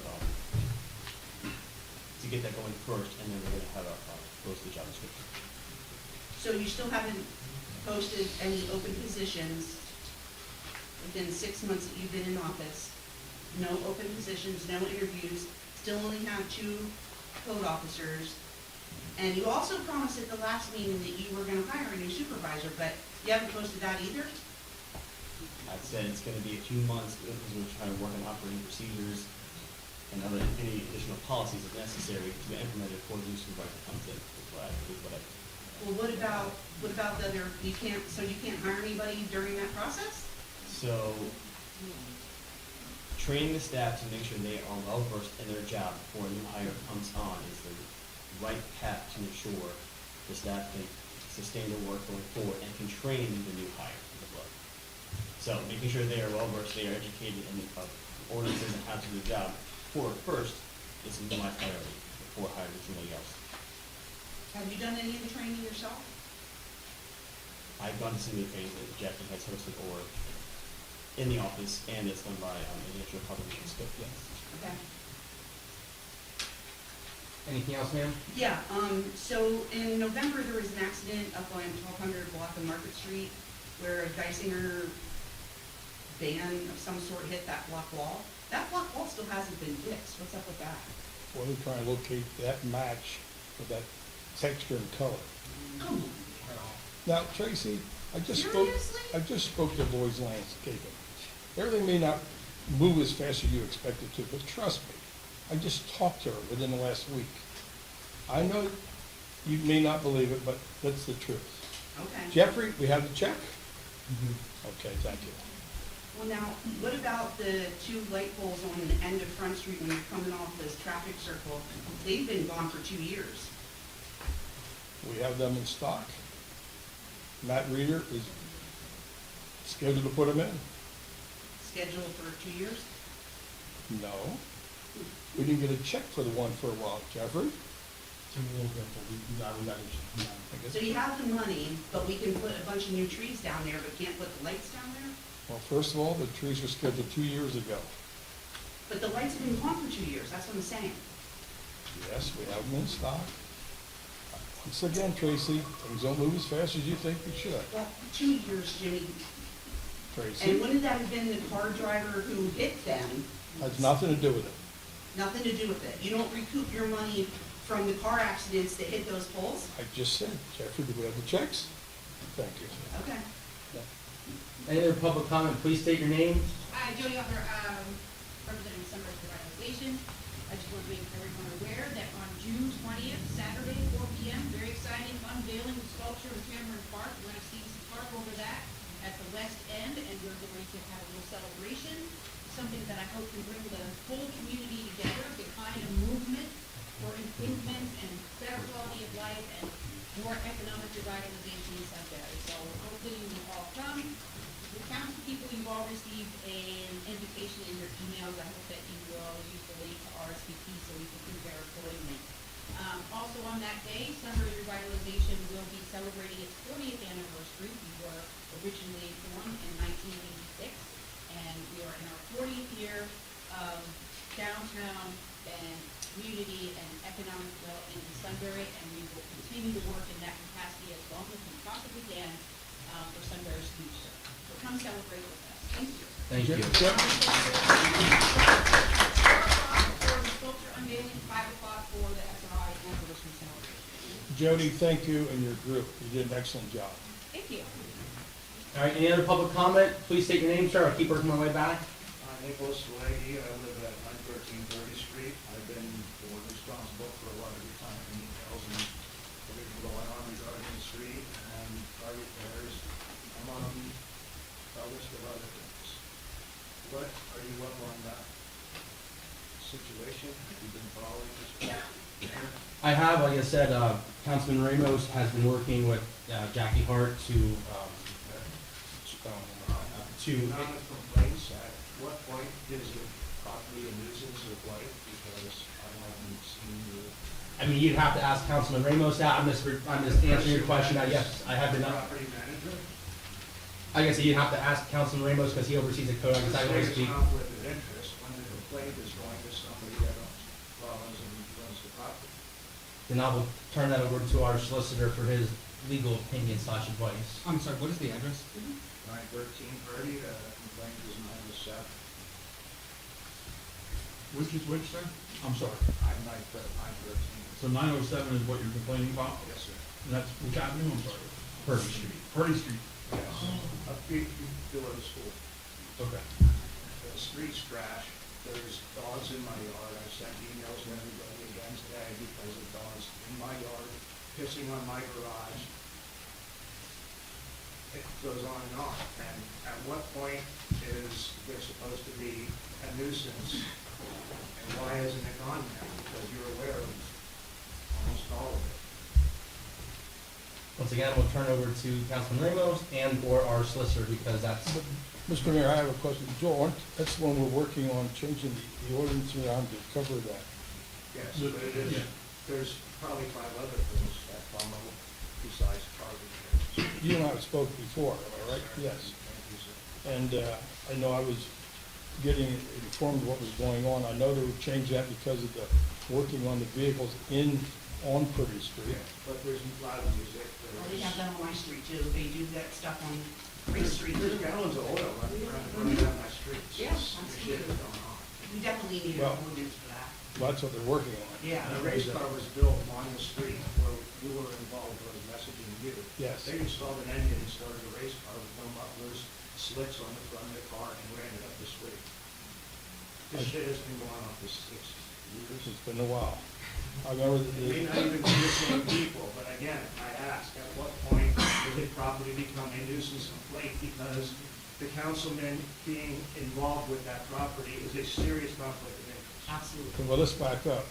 We had that problem years ago. I understand that, Okay. that wasn't at the time, but I also Right. mentioned to you that I had complaints where the police calls were public.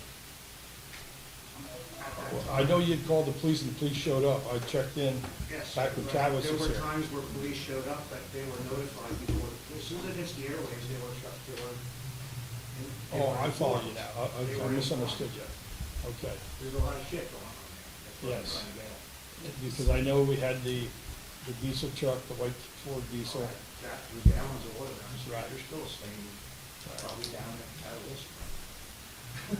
So can I request, Solicitor Weiss, will you be able to work with the supervisor in the code department and to alleviate the conflict and then follow up with the complaint? In fact, I think we can do better than that. I think I'll go straight to Chief Slack, and Chief Slack and I can work with, I'm sorry, Mr. Sir, I missed your last name. Pelleggi. I think Chief Slack and I will work with Mr. Pelleggi to get it taken care of. Now, just so you know, sir, I did just become aware of the fact that they were doing the road repair. Sorry you weren't on email. No, that's okay, but So much and so much. I understand. Years. But what I wanted to tell you is it I was just takes a little reluctant bit to at get an first to ordinance do passed. anything because of retaliation. Right. Well, I actually met with Chief Slack 2 weeks ago, last week, about that situation. We decided there was no current law that we could prosecute those people under, which is why I came up with this ordinance that we had a first reading of that's gonna be passed. As soon as that's passed, it can be criminally enforced. We're just not there yet. And I apologize, it's taking time, but we have to. It's no joke, it is a repair shop. Right, well, I saw the picture. A new car showed today. We saw the There a picture. few days. So- There's a trailer that sits there unmoved for weeks on end, that has the tools inside of it. That's a good violation. You can't have the trailer sitting there for weeks on end. It doesn't end, this is what I'm saying, it doesn't end, and at what point is it a nuisance property and how does it get taken care of? Well, the nuisance property designation doesn't really have to do with criminal. I know, I understand You know, that, but how did I receive a letter that says it was being pushed over onto the property management company? I don't know, sir, I didn't send you that letter, so I can't. I'll send you copies. All right, why don't, It blew my mind. how about at the end of the meeting, I'll give you my email, and It's you an and I can insult to my correspond. intelligence. What? I'm not doing that, I hope you. No. Okay, then I'll give you my email at the end of the meeting, we can correspond, you can send me anything you want to, and we'll get it taken care of. Is that fair? To add a bit more to that, as I had spoken to the owner, and the owner was taking over to make sure that he can, send a letter out through the assistant that we have. How can the Hopefully property owner for be them to comply. enforcing street repairs stuff? For them to comply. So, I mean, there was, in the work session, there was an addition to the vehicle, ordinance that we were That's where trying to get through, trying to get passed. Additionally, I instructed the code office to, if there's anything that involves those properties, to involve me to handle it how they see fit to move forward, so there's zero conflict of interest. Therefore, so Jackie and the code officers, if they cite, there's no. How many properties are you managing in this city? That's kind of a moot issue. I mean, several of us are property. But there's no sidewalks at Julia Street yet either, and he manages that property as well. It's relevant, trust me. It's relevant. Correct, so therefore, the citation was given for Julius Street, and so we have time to mitigate the issue. So we're following with every protocol there, so therefore, Because of the anything serious that's. conflict of So interest, therefore, I need to request your resignation from your seat at Yeah, this table. I agree with him. There's serious conflicts of interest. I've had emails to your sunbury.org, and it immediately music turns off. You are a city councilman on city.org emails, not a property manager.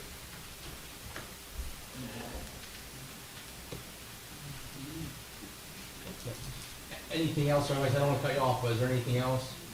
I requested resignation. Sorry. Thank you, sir.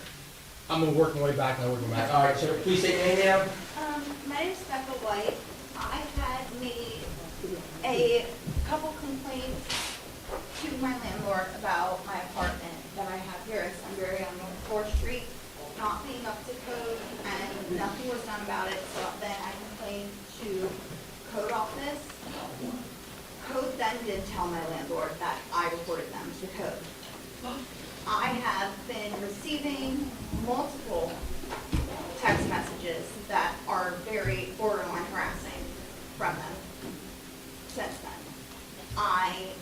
They did come and work on my steps, my outside steps, but did not address the internal issues of my apartment. I am now not sure what to do since I need these issues fixed. They are unsafe. Who manages the apartment? Our landlord, I don't know. I only know who the rental agency is. Which is Bowen. I'm gonna refer to our solicitor. So, the long and the short of it is, I can help you with the issue of the landlord completing whatever needs to be done. I can't help you with the issue of any information that has already been given out. I've never heard of this problem until just now. If you want to stick around, I'll give you my email as well after the meeting, and we can correspond, and I'll get things taken care of. Is that fair? Anything else? Yeah. Okay. Any other public comment? I'm gonna keep going straight on back. Go ahead, state your name. Sandy Hine, again. I want to thank council for considering the ICE contract, to educating yourself better before you make a decision. Appreciate it. And then I want to change hats.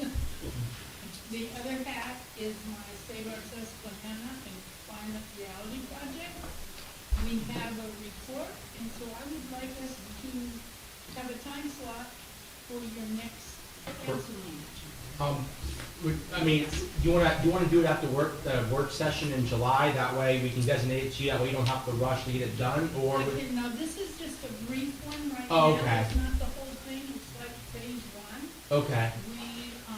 We had student interns from Bucknell, and Sandy Field, has already given several presentations. One was to the Union four commissioners. And so, and the part of this was with what we started with you. And so we would like you to also know what's in it. Okay. If you can get that information to Jeff or any, whatever information you have, that way he can pass it out to us and we can put you on the beginning of the agenda for like an update. That way you guys can go right in the beginning and that way you don't have to wait till the end or whatever it may be. Does that work?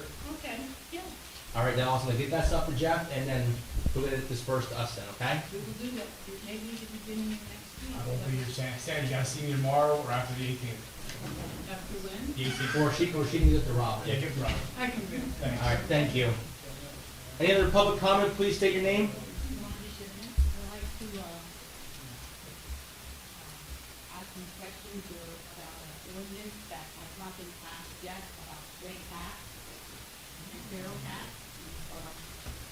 And not legally, cats is not gonna solve the problem because they are survivors and they will find other places to get food. The solution is CSR, to eliminate, get the population down to these cats. Because they're not gonna be fed, they're still gonna breed. And there's people out there that will help that out, and they're the ones that should be the best. And not, how all these cats are there, there's a lot of rescue cats, that are stray cats. And they're in it. And I'm not gonna talk about it, besides the TNR, I have done 50 to 75 TNRs right here in town. And just to help you out there, man, like when we discussed that that new possible ordinance about a month ago, we did encourage the TNR in the ordinance to do so. That way, as you said, it does help, try to help cut down on the population. And there was a point that was brought up by citizens, like the people who do the TNR and also feed the possible strays at that time about not saying stop feeding because that is inhumane to stop feeding something you already have. But it says if we are caught feeding stray or feral cats, we can be fined up to no more than $1,000. Was that the new one that was changed or? Okay, because like I said, that was brought up and that was changed. So I don't know if that's the old one that you may have gotten. I'll find it for somewhere else. But that part was one of the suggestions that we did change as, the feeding of the stray because if they're used to being fed, we don't want to be inhumane towards animals. And also, it was put in there, the TNR is something that we encourage as well. Yeah. They have a program that they actually collect money from people and put it in a fund that helps the more people pay for these vaccines. It's expensive to do that. Yeah. And it says this stop, I didn't understand that. We're not supposed to stop these. No, like I said, that got changed in the ordinance because when people came and expressed that concern, like, hey, it's very inhumane to do that. Like, you're correct, that's something we didn't think about. That needs to be changed. That did get changed in the ordinance. Yes, ma'am. My name is Andy Merriman. I have one that is three of us work together, DFAX, and there is help for some pets with an organization who Vegas vouchers and people can maybe while they're under a certain income can have their tax rates reduced. And so you're saying that if people do property tax and get them fixed, they can still feed them? Yes, like I said, if it's a stray cat that they're used to feeding, the stray is, there on a regular basis. We originally said, stop feeding it. And then when the public came and said, hey, this is very inhumane because this animal is used to coming to this location, getting food, now you're gonna stop it. They said, this is inhumane towards animals. And we're like, that is correct. Like, it's something that we didn't really think about at the time. And they're like, that is correct. That is humane to do that to an animal. So we're saying, correct. Correct. Yeah. And if you could, the program that you said that, helps people on, depending on their income status, does it for free. If you could get that information to the code office, because I imagine that'd be very helpful for them to pass along to people, who may be in that situation where they want to get the cat fixed, but they can't afford it. So maybe if you get that information to the code office, that, we could pass that along to as many people to help, cut down and help, help slowly go in the right direction.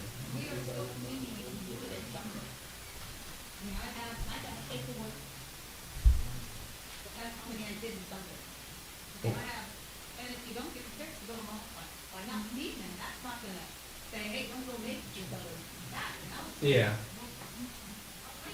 Yeah, but yes. Thank you. Anything else, ma'am? I'm sorry, I didn't mean to cut you off there. All right, any other public comment? Please state your name. Ann Marshall, back to what this gentleman said, I would like to second the motion to see Andrew Ramos resign. It was, almost 2 months ago that he criminally trespassed in my yard, and I can't help but think, hypothetically, what if I trespassed in your yard tonight after dark, Mr. Eister? Stop that. Or what if I trespassed in your, what if I trespassed in any of your yards that had signs saying no trespassing, and I ignored it and just walked by it because, hey, I can do what I want? Worse yet, if you have your tenants doing it on a regular And I have basis, cameras, I have you file a 3 complaint, nothing cameras. gets done. Yeah, I have 3 cameras, I have many videos, and it's all on camera. It's swept under the And rug. back to what Wanda said about the stray cats. After the meeting, I'll gladly give you the name and address of my neighbors. There is a male cat next door, not fixed, and they put it out on the street. My female cats are fixed and vetted yearly, thank you very much. And I have a back porch that is screened in. I should not have to supervise my cats on my own property because there's a male cat next door coming over trying to attack my cats on my property. Why am I being subject to have to deal with this? Why do I have to be punished because I have people next to me that don't follow code rules?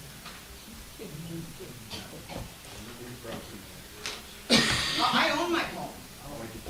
But yeah, the landlord next door, I've been complaining of stuff for over 2 years now, and nothing is still done. And now I'm having problems on the other side, and nothing is still done. There's noted violations and noted complaints, but yet nothing is done. Nobody's hired. It's very frustrating. I don't mind following the rules. I take pride in my property. I don't mind the fact that I spend thousands of dollars on a mortgage. But I take pride in my property. I come home from working a full-time job and I bust my ass to make my yard look nice. And then I gotta worry about trash, vermin, cigarette butts. I quit smoking 6 years ago after I watched my dad die of cancer. I think smoking is disgusting. Even when I did smoke, I never threw my butts in my yard. But yet I gotta clean up cigarettes out of my own yard. Where is the accountability of this supposed code office in this town? Crickets. That's what I thought. Any other public comment at this time? All right, I adjourn this meeting. Oh, wait, hold on. Sorry, she didn't raise her hand. Sorry, please state your name. Lori Johnson. I've been coming to these meetings for how many years? This is probably one of the longest meetings I've ever sat through with the work session. And I want to thank Brad and Josh and everybody else up there, because you sat here and you listened to everybody bitch. Nobody thanked anybody for doing anything nice. So I'm doing that, because Jim always says that I'm a positive person, and I always say positive stuff. So everybody, have a great week, enjoy yourself, and try and do something fun for you. Thank you. Any other public comment at this time? Please state your name. I would like, on that note, I would like to thank Kevin Troop, even though he's not here. For 13 years, I've complained about the trees that are city-owned up on 8th Street. So I would like to thank Mr. Troop for finally having the initiative to have it done. I was there 2 days ago, Thursday, when Thunder Ridge was there to cut the trees down. Over half those trees they cut down were dead. So thank you to Kevin Troop for finally doing that they didn't fall on my house. Thank you. Any other public comment? All right, now I adjourn the meeting.